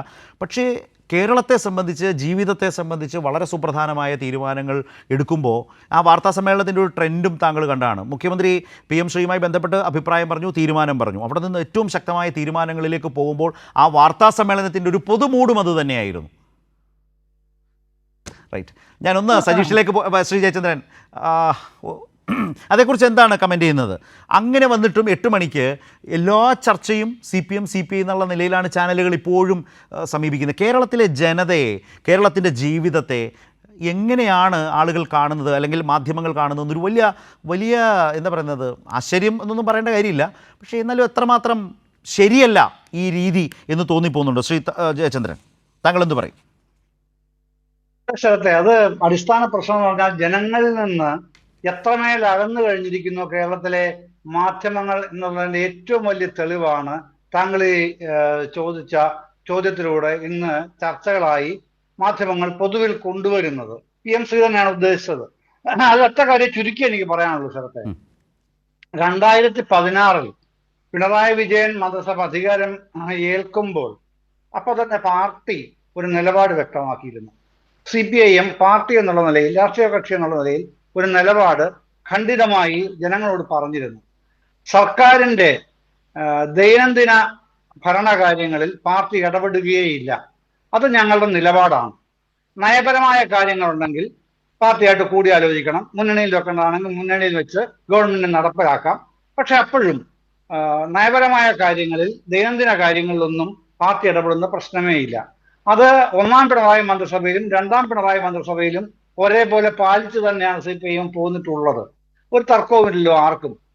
ഇവിടെ ഇപ്പോ PM-ശ്രീയുടെ ഇഷ്യൂ വന്നപ്പോ സ്വാഭാവികമായും അത്തരം ഒരു പ്രശ്നം വരികയാണെങ്കിൽ ചർച്ച വേണ്ടത് എവിടെയാണ്? ഇപ്പോ പിന്നെ ഈ വിദ്യാഭ്യാസ വകുപ്പുമായി ബന്ധപ്പെട്ടാണ് പ്രശ്നമെങ്കിൽ, ഘടകകക്ഷികൾക്കാരെങ്കിലും പ്രശ്നമുണ്ടെങ്കിൽ അവരുടെ പാർട്ടിയുമായി, അവരുടെ പാർട്ടി നേതൃത്വവുമായി ബന്ധപ്പെട്ട് അവരുടെ പാർട്ടി നേതൃത്വം CPIM-ന്റെ പാർട്ടി നേതൃത്വവുമായി ആ ചർച്ച നടത്തണമായിരുന്നു. എന്നിട്ട് മുന്നണിയിലേക്ക് കൊണ്ടുപോകേണ്ട തീരുമാനമാണെങ്കിൽ മുന്നണിയിലേക്ക് കൊണ്ടുപോയി തീരുമാനം എടുക്കണം. അതിന് പകരം ആദ്യം വാർത്താ മാധ്യമങ്ങളെ കണ്ട് പിന്നെ വിമർശനം ഉന്നയിക്കുക, പരാതി പോലെയുള്ള വിമർശനം ഉന്നയിക്കുക, എന്നിട്ടത് പരിഹരിച്ചില്ലെന്നുണ്ടെങ്കിൽ ഇതാ സഡൻ ബ്രേക്ക് എന്നുള്ള നിലയിലേക്ക് ഒരു ഒരു ഒരു ഒരു പാതി വരത്തലിന്റെ ഭീഷണിയിലേക്ക് പോവുക. ഇതാണ് കഴിഞ്ഞ കുറച്ച് ദിവസങ്ങളായി, ഏതാനും ദിവസങ്ങളെ കണ്ടുവന്നത്. ഇന്ന് ഞാൻ മനസ്സിലാക്കുന്ന കാര്യമാണ് ഞാൻ പറഞ്ഞത്. ഞാൻ മനസ്സിലാക്കുന്നത് ഇന്ന് രാവിലെ പിന്നെ ഈ രണ്ട് പാർട്ടികൾ, CPIM-ന്റെയും CPI-യുടെയും മുഖ്യമന്ത്രി അടക്കമുള്ള CPIM-ന്റെയും CPI-യുടെയും സെക്രട്ടറിമാർ അടക്കമുള്ള CPI-യുടെ ജനറൽ സെക്രട്ടറി ഉൾപ്പെടെ പങ്കെടുത്തപ്പോൾ മറ്റു നാളുകളും ഉണ്ടായിരുന്നു. പങ്കെടുത്തപ്പോൾ ഉയർന്നു വന്ന പ്രധാനപ്പെട്ട ചർച്ചാ വിഷയം ഇതായിരുന്നു: നമ്മളുടെ തീരുമാനപ്രകാരം ഈ കമ്മ്യൂണിസ്റ്റ് പാർട്ടികളും പിന്നെ ഇത്തരം ഈ ഭരണത്തിന്റെ ദൈനംദിന കാര്യങ്ങൾ ഇടപെടില്ല എന്ന് ആദ്യമേ തീരുമാനിച്ചവരാണ്. തർക്കമുണ്ടെങ്കിൽ, പ്രശ്നമുണ്ടെങ്കിൽ അതത് പാർട്ടി നേതൃത്വങ്ങളോട് ചർച്ച ചെയ്യുകയും നഗരാവകാശങ്ങൾ മുന്നണിയിൽ കൊണ്ടുവരികയാണ് ചെയ്യേണ്ടത്. ഈ കേസിൽ എന്തെങ്കിലും ഉണ്ടാവില്ല. അവസാനം അത് ബോധ്യപ്പെട്ടതിന്റെ പേരിലാണ് അങ്ങനെയാണെങ്കിൽ ഇങ്ങനെ ആവാം എന്ന് തീരുമാനിക്കുകയും അവസാനം ഒരു തീരുമാനത്തിൽ എത്തുകയും 7 അംഗ മന്ത്രിസഭാ ഉപസമിതി അത് റിവ്യൂ ചെയ്യാൻ തീരുമാനിക്കുകയും അതുവരെ ഇത് ഫ്രീസ് ചെയ്യാൻ തീരുമാനിക്കുകയും ചെയ്തത്. അപ്പോൾ പക്ഷെ കഴിഞ്ഞ ദിവസങ്ങളിലൊക്കെ മാധ്യമങ്ങൾ പറഞ്ഞ് പരത്തിയത് എന്താണ്? ഒപ്പിട്ടല്ലോ, ഇനിയിപ്പോ എന്തിനാണ് ഉപസമിതി, എന്തിനാണ് റിവ്യൂ? അല്ല, അത് മനസ്സിലായി. സ്വാഭാവികമായി അത് അവിടെ നിൽക്കട്ടെ. പക്ഷേ ഇന്നത്തെ വാർത്താ സമ്മേളനത്തിന് ശേഷം എഡിറ്റോറിയൽ എന്നൊക്കെ പറയുന്നത് അതാത് സ്ഥാപനങ്ങളുടെ സ്വാതന്ത്ര്യത്തിൽപ്പെട്ട കാര്യം തന്നെയാണ്. പക്ഷേ അത് എങ്ങനെയാണ് തീരുമാനിക്കപ്പെടേണ്ടതെന്നൊരു പ്രശ്നമില്ലേ? ഈ പറഞ്ഞ വിവാദങ്ങളാണോ, അതുമായി ബന്ധപ്പെട്ട് ഒരു തീരുമാനമുണ്ടായിട്ടും ആ തീരുമാനത്തിൽ ആ റിപ്പോർട്ട് വന്ന ശേഷം ബാക്കിയാകാമെന്ന് പറയുന്നതോടെ താൽക്കാലികമായി അതിൽ ഇനിയൊരു ചർച്ചയ്ക്ക് പോലും സ്പേസ് ഇല്ലാതെ നിൽക്കുകയാണ്. പക്ഷേ ഇപ്പുറത്ത് ജനജീവിതവുമായി ബന്ധപ്പെട്ട സുപ്രധാന തീരുമാനങ്ങൾ വരുന്നു. അതിൻ്റെ സാമ്പത്തിക ഉത്തരവാദിത്വം, അത് വേണമെങ്കിൽ ബാധ്യത എന്ന് പറയാം, അതുമായി ബന്ധപ്പെട്ട് പ്രതിപക്ഷത്തിൻ്റെ ആക്ഷേപങ്ങൾ ചർച്ച ചെയ്യാൻ അങ്ങനെയാണെങ്കിൽ ഒരുപാടുണ്ട്. പക്ഷേ അതിനപ്പുറത്തേക്ക് ഇപ്പോഴും ഇത്തരം ഒരു ഫോക്കസിൽ മാത്രം നിൽക്കാൻ മാധ്യമങ്ങൾ തീരുമാനിച്ചാൽ എന്ത് കമ്മിറ്റ്മെൻ്റാണ് ജനങ്ങളോടുള്ളത്? ഞാനതാ പറഞ്ഞ, ജനങ്ങളിൽ നിന്ന് അത്രമേൽ ഇവർ അകന്നിരിക്കുന്നു എന്നുള്ളതാണ് ഇതൊക്കെ തെളിയിക്കുന്ന പ്രധാനപ്പെട്ട പ്രശ്നം. പിണറായി വിജയന്റെ തല വേണം, പക്ഷെ അത്ര എളുപ്പം കിട്ടുന്ന തലയല്ലല്ലോ അത്.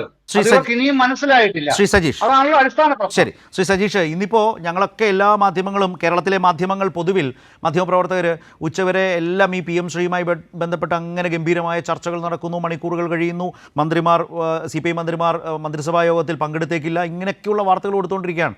പക്ഷേ വൈകിട്ടത്തെ വാർത്താ സമ്മേളനം കഴിയുമ്പോൾ എൻ്റെ ഒരു തോന്നലനുസരിച്ച് വളരെ കാര്യമായി ഏറ്റവും അധികം നേരം രാഷ്ട്രീയമായി ചർച്ച ചെയ്തിട്ടുള്ള വളരെ സുപ്രധാനമായി ഈ തീരുമാനങ്ങൾ മന്ത്രിസഭ എടുക്കാൻ പോകുന്നു, അതുമായി ബന്ധപ്പെട്ട് അതിൻ്റെ ഒരു രാഷ്ട്രീയമായ ആലോചനയോ തീരുമാനമോ വേണമെങ്കിൽ അത് ഏറ്റവും കൂടുതൽ നേരം യഥാർത്ഥത്തിൽ ഒരു മുന്നണിയും CPIM-ഉം ഒക്കെ അതിൻ്റെ നേതാക്കളും മുഖ്യമന്ത്രിയും ഒക്കെ ചെലവഴിച്ചുകൊണ്ടിരുന്നത് ഇത്തരം ബൃഹത്തായ കാര്യങ്ങളുടെ തീരുമാനത്തിലേക്ക്, ഒരു അന്തിമ തീരുമാനത്തിലേക്ക് പോകും. എന്നാൽ ഉണ്ടായ പ്രശ്നത്തിന് പരിഹാരം എന്ന നിലയിലുള്ള തീരുമാനവും ഉണ്ടായിട്ടുണ്ട്, ഇല്ല എന്ന് ആർക്കും പറയാനും കഴിയില്ല. പക്ഷേ മാധ്യമങ്ങൾ എങ്ങനെ അതിനെ കാണുന്നു, മറുഭാഗത്ത് പ്രതിപക്ഷം കോൺഗ്രസ് എങ്ങനെ ഇതിനെ സമീപിക്കാൻ പോകുന്നു, സജീഷിന് മനസ്സിലായി കാണുമല്ലോ. എന്തു പറയുന്നു?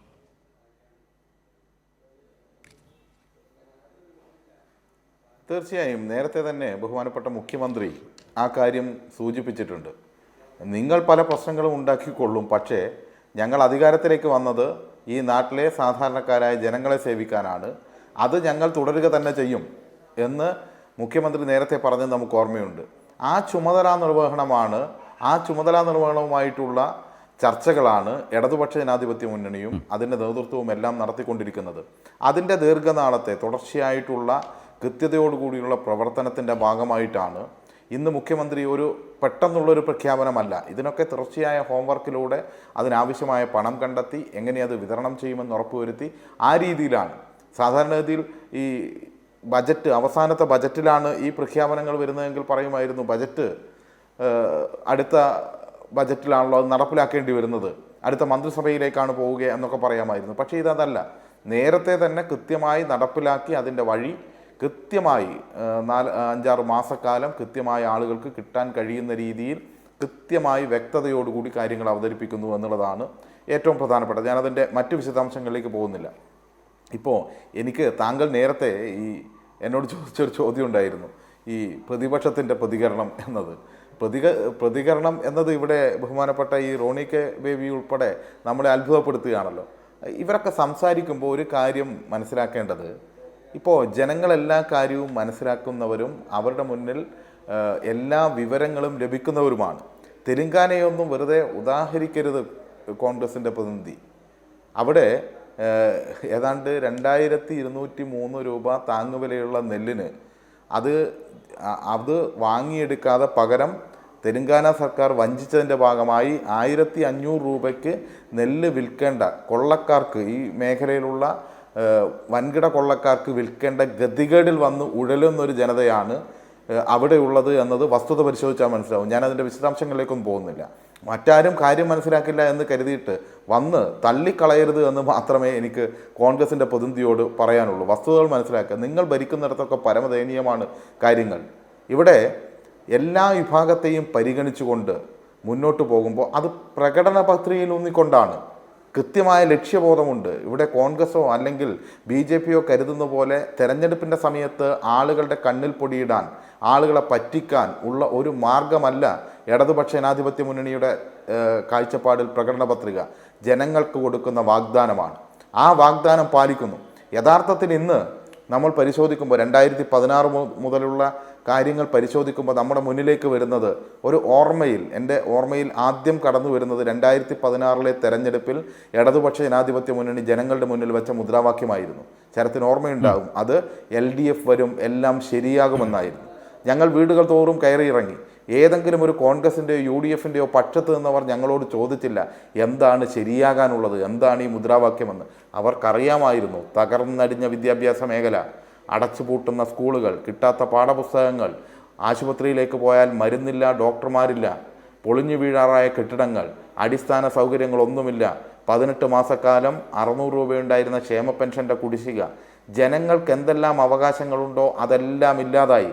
ഇവിടെ ക്ഷേമനിധി ബോർഡിൻ്റെ കാര്യമൊക്കെ സൂചിപ്പിക്കേണ്ടായി. കുടിശ്ശികയായി ഏത് കാലത്തതാണ് കുടിശ്ശിക? 5 വർഷക്കാലം 1 രൂപ ഈ ക്ഷേമനിധി ബോർഡിലേക്ക് നീക്കി വെക്കാതെ പ്രതിസന്ധിയിലാക്കിയിട്ട് ആ കാലത്തെ UDFൻ്റെ കാലത്ത് ഇത് മുഴുവൻ കൊടുത്തു തീർത്തിട്ടാണ് ഈ കാലത്ത് ഇത് പരിഹരിക്കാൻ വേണ്ടി കഴിയൂ എന്ന പ്രതിസന്ധിയായിരുന്നു ഉണ്ടായിരുന്നത്.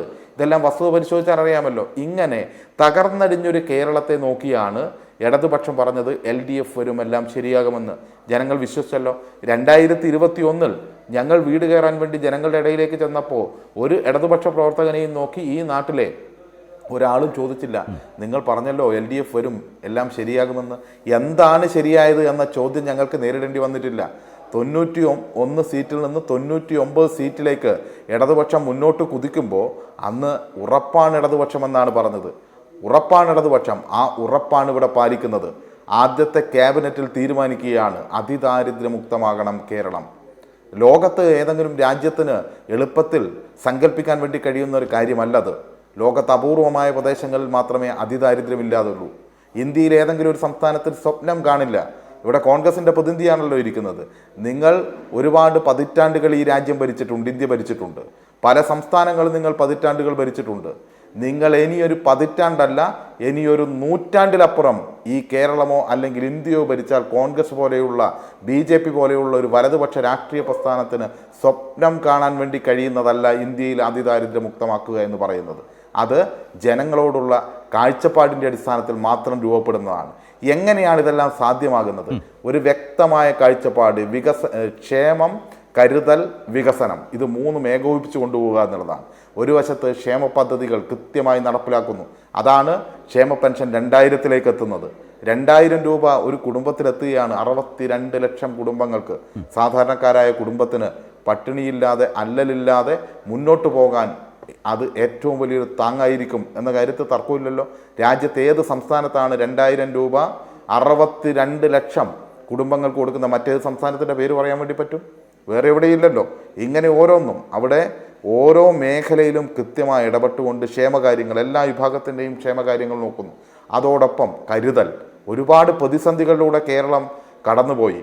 അവിടെ ആരും മറ്റ് സംസ്ഥാനങ്ങളിലെ പോലെ നമ്മുടെ എല്ലാം വീടുകളിൽ ദുരന്തത്തിൻ്റെ ഭാഗമായി കൈനീട്ടി വരുന്നവരുണ്ടായിരുന്നു. അവർ വസ്ത്രത്തിന് വരുന്നവർ, ഭക്ഷണത്തിന് വരുന്നവർ, പണത്തിന് വരുന്നവർ, ഇതെല്ലാം നമ്മൾ കണ്ടിട്ടുണ്ടല്ലോ. എന്നാൽ ഒരു മലയാളിക്ക് പോലും അങ്ങനെ ലോകത്തിൻ്റെ മുന്നിലേക്ക് കൈനീട്ടേണ്ടി വന്നിട്ടില്ല. ഒരു മഹാപ്രളയവും ദുരന്തവുമെല്ലാം ഈ കേരളത്തിലുണ്ടായിട്ട്.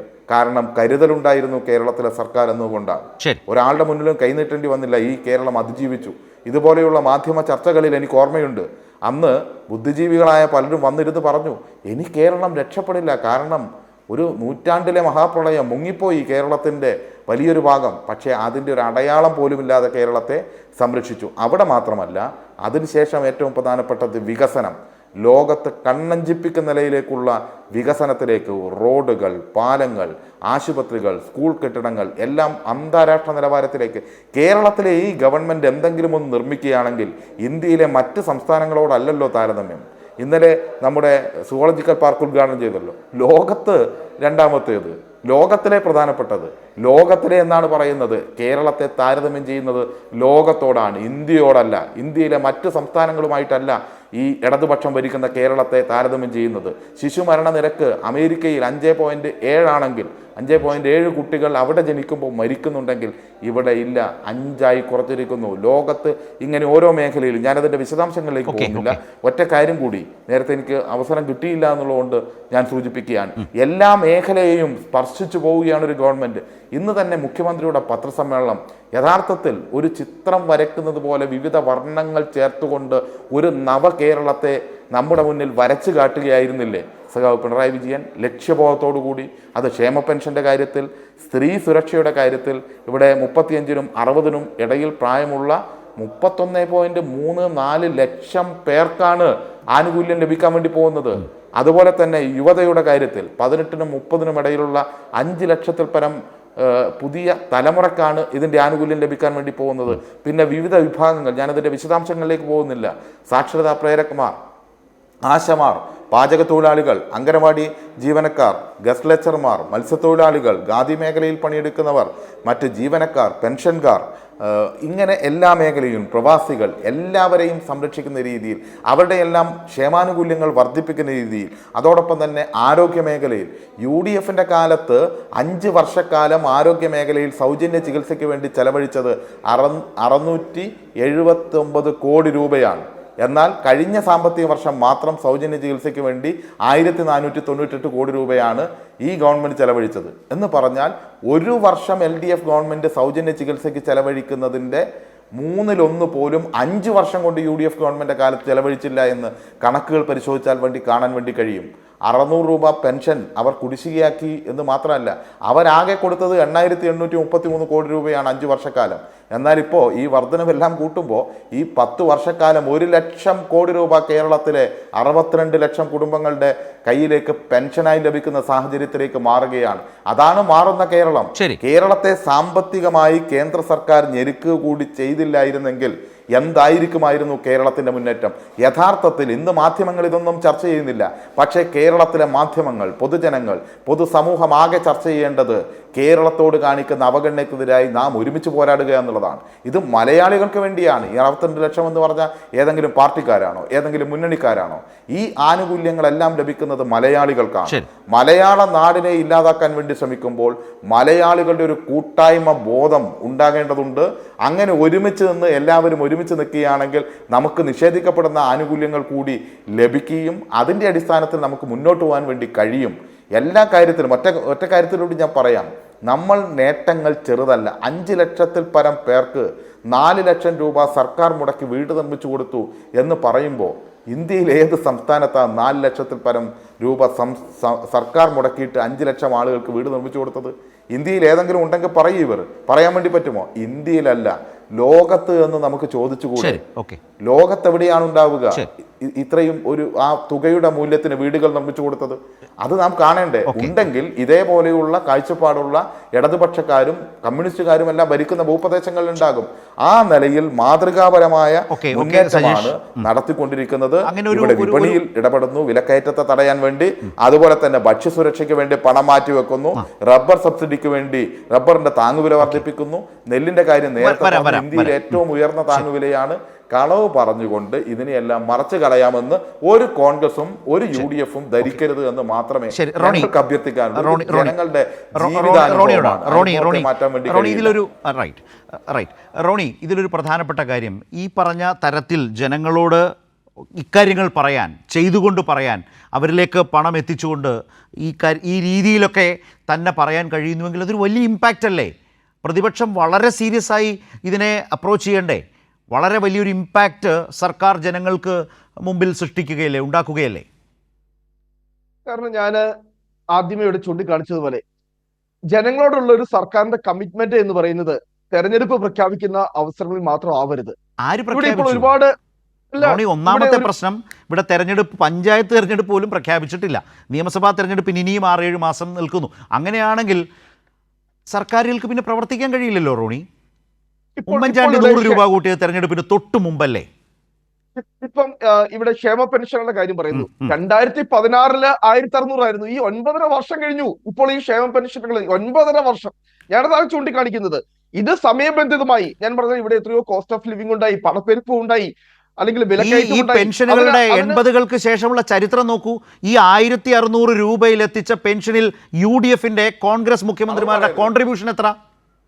റോണി, ഇങ്ങനെ ബ്ലൈൻഡ് ആയിട്ട് പറഞ്ഞു പോകരുത്. Oommen Chandy, AK Antony, K Karunakaran മുഖ്യമന്ത്രിമാരായിരുന്നില്ലേ? എത്ര രൂപ 1600 രൂപയിലെത്തിയ ഈ പെൻഷനിൽ എത്ര രൂപ ഒന്ന് പറയാമോ? ഇവിടെ ബഹുമാനപ്പെട്ട സജീഷ്, ഞാൻ കണക്കാണ് ചോദിച്ചത്. ഞാൻ കണക്കാണ് ചോദിച്ചത്. താങ്കൾക്കുണ്ടോ? ഞാൻ കൃത്യമായി പറയാം. ശരി, ആ കണക്കാണ് വേണ്ടത്. ഉമ്മൻചാണ്ടി സാറ് അധികാരത്തിൽ ഇറങ്ങി പോകുമ്പോൾ 75 വയസ്സിന് മുകളിലുള്ള വാർദ്ധക്യകാല പെൻഷൻ എന്ന് പറയുന്നത് 1600 തന്നെയായിരുന്നു. അന്ന് ഈ പറയുന്ന ഒറ്റ ഏകീകൃതമായിട്ടുള്ള പെൻഷൻ ഇല്ലായിരുന്നു. ഒരാൾക്ക് തന്നെ പല 2-3 തരത്തിലുള്ള പെൻഷനുകൾ കിട്ടുമായിരുന്നു. അതെല്ലാം കൂടെ കൂട്ടുമ്പോൾ ഒന്നെങ്കിൽ ഒരാൾക്ക് 1000, ഞാനതല്ല ചോദിച്ചത്. എത്ര രൂപ വെച്ച് വർദ്ധിപ്പിച്ചു കൊടുത്തു? K കരുണാകരന് എത്ര രൂപ വർദ്ധിപ്പിച്ചു? AK ആന്റണി എത്ര രൂപ വർദ്ധിപ്പിച്ചു? ഉമ്മൻചാണ്ടി എത്ര രൂപ? ഏതായാലും 1600 ഇപ്പോൾ അത് 2000 എത്തി. ഇനി 1200 നമുക്ക് പറയാനും കഴിയില്ല. 2000-ലെത്തി നിൽക്കുന്ന പെൻഷനിൽ നിങ്ങൾ ഏകീകൃതമാക്കിയത് ഇത് പറയാതെ നിങ്ങളുടെ കോൺട്രിബ്യൂഷൻ പറ. VS അച്യുതാനന്ദൻ സർക്കാർ അധികാരത്തിൽ നിന്ന് ഇറങ്ങുമ്പോൾ 2011 300 രൂപയായിരുന്നു ക്ഷേമ പെൻഷനെങ്കിൽ ഉമ്മൻചാണ്ടി സാറിന്റെ ആ കാലത്ത് 2016 600 രൂപ ക്ഷേമ പെൻഷൻ കൊടുത്തു. നേരെ ഇരട്ടിയാക്കി. അന്നത്തെ ഈ പറയുന്ന ഞാൻ വെച്ച് നോക്കുമ്പോൾ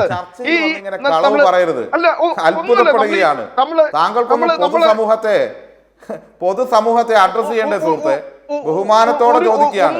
പെൻഷൻ വാങ്ങുന്ന ആളുകൾ TV കാണുന്നുണ്ട്, താങ്കളുടെ അയൽവാസികൾ ഉണ്ടാകും. VS അച്യുതാനന്ദൻ സർക്കാർ ഇറങ്ങി പോകുമ്പോൾ എത്രയാണ്? ഞാൻ കൃത്യമായി തന്നെ ഞാൻ പറഞ്ഞു, 300 രൂപയാണ് VS അച്യുതാനന്ദൻ സർക്കാരിന്റെ കാലത്ത് കൊടുത്തിരുന്ന പെൻഷൻ. അത് 2016 ആയപ്പോഴത്തേക്കും 500 രൂപയാണ് പെൻഷൻ. അത് വാങ്ങിയ ആളുകൾ നാട്ടിലുണ്ട്. എന്തൊക്കെയാണ് ഈ പറഞ്ഞുകൊണ്ടിരിക്കുന്നത്? നിങ്ങൾക്ക് ഈ പ്രഖ്യാപനങ്ങളും കേരളത്തിന്റെ മുന്നേറ്റവും കണ്ടിട്ട് സ്ഥലകാല ബോധം നഷ്ടപ്പെട്ടോ? രൂപ വരെ വരുന്നത് VS-ന്റെ കാലം വരെയാണ്. അതുവരെ 1 രൂപ AK ആന്റണിയോ അതുപോലെ തന്നെ ശ്രീ K കരുണാകരനോ വർദ്ധിപ്പിച്ചിട്ടില്ല. പിന്നെ ഒരു പ്രഖ്യാപനം 500-ൽ നിന്ന് 600 ഉമ്മൻചാണ്ടി നടത്തി. ആ 600 പോലും പ്രഖ്യാപിച്ചു എന്നല്ലാതെ 18 മാസക്കാലം കുടിശ്ശികയായിരുന്നു. അതാണ് പിന്നീട് 1000 ആക്കുമെന്ന് പ്രഖ്യാപിച്ച് 1600 ആയത്. ആ 1600 ഇപ്പോ 2000 ആകുന്നത്. ഇവിടെ നിങ്ങൾക്ക് 100 രൂപ മാത്രമേ ഉള്ളൂ. പെൻഷൻ വാങ്ങുന്ന 62 ലക്ഷം ആളുകളുണ്ട് ഈ കേരളത്തിൽ. അവരെ പറ്റിക്കരുത്. എനിക്ക് പറയാനൊരു അവസരം തരിക. നമ്മളിങ്ങനെ ഒരു PR വർക്ക് നടത്തി അല്ലെങ്കിൽ എന്തെങ്കിലുമൊക്കെ ഇങ്ങനെ പറഞ്ഞു കഴിഞ്ഞാൽ അതൊന്നും സത്യത്തെ മൂടി വെക്കുന്നതാവരുത്.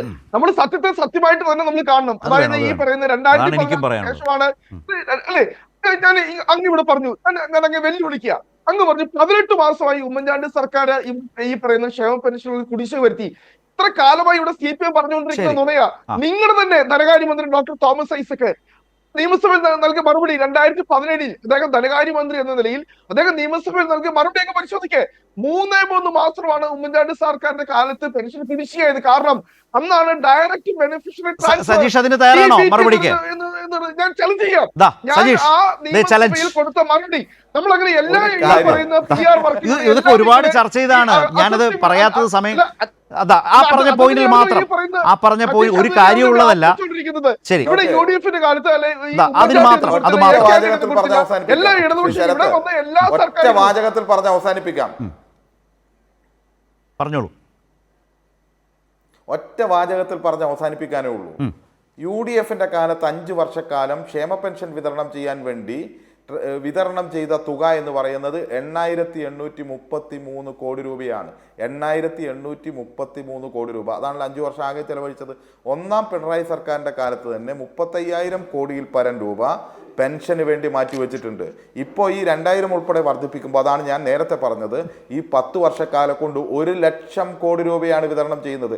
1 ലക്ഷം കോടിയും 8,833 കോടിയും തമ്മിലുള്ള വ്യത്യാസം തിരിച്ചറിയാൻ മലയാളികൾക്ക് കഴിയും. നിയമസഭയിലെല്ലാം അതിന് കൃത്യമായ മറുപടി നൽകിയിട്ടുണ്ട്. ശ്രീ ഉമ്മൻചാണ്ടി ഉൾപ്പെടെയുള്ള ആളുകൾ പറഞ്ഞിട്ടുണ്ട്. അങ്ങുപോയി ബഹുമാനപ്പെട്ട പിണറായി വിജയൻ ഫേസ്ബുക്ക് പേജിൽ പരിശോധിക്കാൻ പറഞ്ഞതാണ് ആ പോയിന്റ് പറഞ്ഞതാണ്. ഞാൻ പറയട്ടെ, അവിടെ തന്നെ പറഞ്ഞിട്ടുണ്ട് 30,000 കോടി ഉമ്മൻചാണ്ടി സർക്കാരിന്റെ കാലത്ത് 5 വർഷം. ഇതൊക്കെ നമ്മൾ ചർച്ച ചെയ്തതാണ്. വിവിധ ഘട്ടങ്ങളിലായി കൊടുക്കാനുള്ള കുടിശ്ശിക 18 മാസത്തോളം ഉണ്ടായിരുന്നു എന്നുള്ള വസ്തുതയാണ്. ഒറ്റ കാര്യം കൂടി പറയാം. ഈ റോണിക്ക് വേണമെങ്കിൽ ഒറ്റ കാര്യം കൂടി പറയാം. ഒറ്റ വാചകത്തിൽ പറയാം. ഒറ്റ വാചകത്തിൽ താങ്കൾക്ക് ബോധ്യമാകാൻ വേണ്ടി മാത്രം ഒറ്റ വാചകത്തിൽ. മുഖ്യമന്ത്രിയായതിനു ശേഷം സഖാവ് പിണറായി വിജയനെ മനോരമയിൽ ഒരു അഭിമുഖത്തിന് അദ്ദേഹത്തിൻ്റെ അഭിമുഖം നടത്തി. ആ അഭിമുഖത്തിൽ ഒരു ചോദ്യം ഉണ്ടായിരുന്നു. ബഹുമാനായ ശ്രീ ജോണി ലൂക്കോസിൻ്റെ ചോദ്യം എന്താണെന്ന് വെച്ചാൽ, താങ്കൾ പിന്നെ ഈ ഭരണകാലത്ത് ഏറ്റവും കൂടുതൽ സന്തോഷിച്ചത് എന്തായിരുന്നു എന്ന ചോദ്യത്തിന് ഈ അധികാരത്തിൽ വന്നപ്പോൾ, ആ തുടക്കത്തിലുള്ള ഇൻ്റർവ്യൂ ആണ്, ആ അധികാരത്തിൽ വന്നപ്പോൾ ഈ പെൻഷൻ കൊടുത്തപ്പോൾ ആ കുടിശ്ശിക കിട്ടിയപ്പോൾ 1000-ൻ്റെയൊക്കെ നോട്ട് ഇങ്ങനെ ഒരുമിച്ച് കൈ കിട്ടിയപ്പോൾ ആളുകളുടെ ആ ചിരിയുണ്ടല്ലോ, അതാണ് എനിക്ക് ഏറ്റവും സന്തോഷമുണ്ടാക്കിയതെന്ന് ശ്രീ ഉമ്മൻചാണ്ടി ജീവിച്ചിരിക്കുന്ന കാലത്ത് ശ്രീ പിണറായി വിജയൻ എന്ത് ചെയ്തു പറഞ്ഞിട്ടുണ്ട്. അന്ന് ഇവിടെ ആരും ഇതല്ല, കുടിശ്ശികയല്ല, ഈ ചിത്രങ്ങൾ വ്യാജാണെന്ന് പറഞ്ഞിട്ടില്ല. ഇപ്പോൾ നിങ്ങൾ പറഞ്ഞാൽ അത് യേശുവുമില്ല. നിങ്ങൾ മറവിയെ ആയുധമാക്കുകയാണ്. 9 വർഷം 10 വർഷം മുമ്പുള്ള കാര്യങ്ങൾ കേരളീയർ മറന്നുപോകും. ഒന്നാമത്തെ കാര്യം, ഞാൻ ഈ ഡിബേറ്റിന് വേണ്ടിയിട്ടല്ല, ഒന്നാമത്തെ കാര്യം ഇങ്ങനെ ഇത് ക്രമാനുഗതമായി ഉയരുകയും അത് 2000-ൽ നിൽക്കുമ്പോഴും നമ്മൾ ഇത്തരം ഒരു ഡിഫൻസ് എടുത്താൽ പോലും അത് നിൽക്കില്ല, ആളുകൾ എടുക്കില്ല. ഞാൻ ആ തർക്കത്തിനൊന്നും അല്ല, അത് വിടാം. ഒന്ന്, ഞാൻ ഒരു ചെറിയ ലോജിക്ക് മാത്രം പറയാം. 2016 മെയ് മാസത്തിലാണ് ആ സർക്കാർ, പിണറായി സർക്കാർ വരുന്നത്. ആദ്യത്തെ വളരെ പ്രധാനപ്പെട്ട പെൻഷൻ വിതരണം ആ ഓണത്തിന് തൊട്ടും ഓഗസ്റ്റ് സെപ്റ്റംബർ മാസത്തിൽ എപ്പോഴുമാണ്. ഒറ്റ തവണയായി അന്ന് ഈ ആളുകളുടെ കൈകളിലേക്ക് എത്തിയത് ഏതാണ്ട് 15,000-ന് അടുത്ത് വരെ രൂപ എത്തി. പെൻഷനാണെന്നുള്ള ആലോചിക്കണം. എന്തുകൊണ്ടാണ്? എത്ര റിപ്പോർട്ടുകളുണ്ടെന്നറിയോ റോണി? എല്ലാ മാധ്യമങ്ങളും റിപ്പോർട്ട് ചെയ്താണ്. എന്തുകൊണ്ടാണെന്നറിയോ? അത് ലിമിറ്റ് ചെയ്തുകൊണ്ടാണ് അങ്ങനെ. എന്നിട്ട് അത് വരുന്നത് എങ്ങനെയാണ്? ഈ കുടിശ്ശിക കൂടി വരുന്നത് കൊണ്ടാണ് അത്രയും തുക വന്നത്. 2, നിങ്ങളുടെ ഭാഗത്തു നിന്ന് തന്നെ തോമസ് ഐസക്, നിങ്ങളുടെ ഭാഗത്തു നിന്ന് തന്നെ എനിക്കൊന്ന് ഡോക്ടർ MK മുനീറാണെന്നു ചോദിച്ച ചോദ്യത്തിന് വളരെ കൃത്യമായി നിങ്ങൾ പറയുന്ന പോലെ തന്നെ സഭാരേഖകളിൽ ഇതിനു ശേഷം കൃത്യമായി കണക്കുകൾ വന്നിട്ടുണ്ട്. നിങ്ങൾ മുമ്പ് പറഞ്ഞ ആ കണക്കുകൾ സഭയ്ക്കകത്ത് വന്നതിനു ശേഷം വ്യക്തതയോടെ വന്നിട്ടുള്ള സഭാരേഖകൾ വേറെയുണ്ട്. അതിനകത്ത് ഇത് വ്യക്തമാവും. ഞാൻ ശ്രീ ജയചന്ദ്രനോടൊരു കാര്യം, ഇത് കേരളത്തിലെ പ്രതിപക്ഷത്തെ ഏത് തരത്തിലാണ് ബാധിക്കുക? അത് അവരെ പിടിച്ചുലയ്ക്കും വിധത്തിലേക്കാണോ സർക്കാർ ഇക്കാര്യത്തിൽ അടുത്തൊരു സ്റ്റെപ്പിലേക്ക് പോയിട്ടുള്ളത്? സർക്കാർ എത്രമാത്രം ജനങ്ങൾക്ക് മുമ്പിൽ, കാരണം പല രാഷ്ട്രീയ വിവാദങ്ങളിലൂടെ മാധ്യമങ്ങളും പ്രതിപക്ഷങ്ങളും ഈ രാഷ്ട്രീയ കാലത്തെ നിരന്തരം കൊണ്ടുപോകാനാണ് പിണറായി സർക്കാരിൻ്റെ കാലത്ത് ശ്രമിച്ചിട്ടുള്ളത്. അതിൻ്റെ ഒരു ഫൈനാലിറ്റി, കൺക്ലൂഷൻ പലപ്പോഴും അവരെ നിരാശപ്പെടുത്തിയതാണ്. പക്ഷേ ഈ വിവാദങ്ങൾ തുടർന്നുകൊണ്ടേയിരിക്കുന്നു. ഇപ്പുറത്ത് ഭരണപരമായ നടപടികളുടെ സവിശേഷത സർക്കാരിന് അവകാശപ്പെടാനുണ്ട്. ഇത് സർക്കാരിനെ സംബന്ധിച്ചും പ്രതിപക്ഷത്തെ സംബന്ധിച്ചും ഏത് തരത്തിലാവും ജനങ്ങൾ സ്വീകരിക്കുക, ജനങ്ങൾ ഉള്ളിലേക്ക് എടുക്കുക? ശ്രീ ജയചന്ദ്രൻ. സ്ഥലത്തെ മുഖ്യമന്ത്രി പിണറായി വിജയൻ പിന്നെ എപ്പോഴും പറയുന്ന ഒരു ഒരു ഒരു ഒരു വളരെ അട്രാക്റ്റീവ് ആയിട്ടുള്ള ഒരു വാചകമുണ്ട്. അതിതാണ്, ഭരണത്തിന്റെ സ്വാദ് ജനങ്ങൾക്ക് അനുഭവവേദ്യമാകണം. അദ്ദേഹം പതിവായി ആവർത്തിക്കുന്ന ഒരു വാചകമാണ്. ഇന്നത്തെ ഈ പ്രഖ്യാപനത്തിൽ ഞാൻ തുടക്കം മുതൽ ഒടുക്കം വരെ എൻ്റെ മനസ്സിൽ നിറഞ്ഞു നിന്ന അദ്ദേഹത്തിന്റെ ആ പ്രസ്താവനയാണ്. ഭരണത്തിന്റെ സ്വാദ് എങ്ങനെയാണ് ജനങ്ങൾക്ക് അനുഭവവേദ്യമാകേണ്ടത് എന്ന് കാണിച്ചു കൊടുക്കുന്ന ഒരു എത്രയോ നടപടികൾ. അതിന് ശ്രീ റോണി കെ ബേബി ചോദിക്കുന്നത് തെരഞ്ഞെടുപ്പുമായി ബന്ധപ്പെട്ട ഒരു ചോദ്യമാണല്ലോ അദ്ദേഹം ഉയർത്തിയത്. എനിക്കതിന് അതിനുള്ള എന്റെ പ്രതികരണം നിശ്ചയമായും അതെ എന്ന് തന്നെയാണ് ഞാൻ പറയുക. എന്തിനാണ്? ജനങ്ങളുടെ മാൻഡേറ്റിന് വേണ്ടിയിട്ടാണെന്നേ ഭരിക്കുന്നത്. അല്ല, ജനങ്ങളുടെ മാൻഡേറ്റ് വേണ്ടാത്തത് കൊണ്ടല്ലല്ലോ ഭരണത്തിൽ ഇറങ്ങുന്നത്. ഭരിക്കാൻ ഇറങ്ങി തുടർഭരണവും കൊടുത്തു. ജനങ്ങൾക്ക് കൂടുതൽ മെച്ചപ്പെട്ട ജീവിത സൗകര്യങ്ങൾ നൽകുക എന്നുള്ള സർക്കാരിൽ അർപ്പിതമായ ചുമതല നന്നായി നിറവേറ്റിയിട്ടാണ് ഞങ്ങൾ ഇതാ അടുത്ത ജനവിധിക്കായി വരുന്നത് എന്നറിയിക്കാൻ വേണ്ടി തന്നെയാണ് ഇത് ചെയ്യുന്നത്. അതെന്തിനും മറച്ചു വെക്കണം ശ്രീ റോണി കെ ബേബി? അത് മറച്ചു വെക്കേണ്ട ഒരു കാര്യവുമില്ല.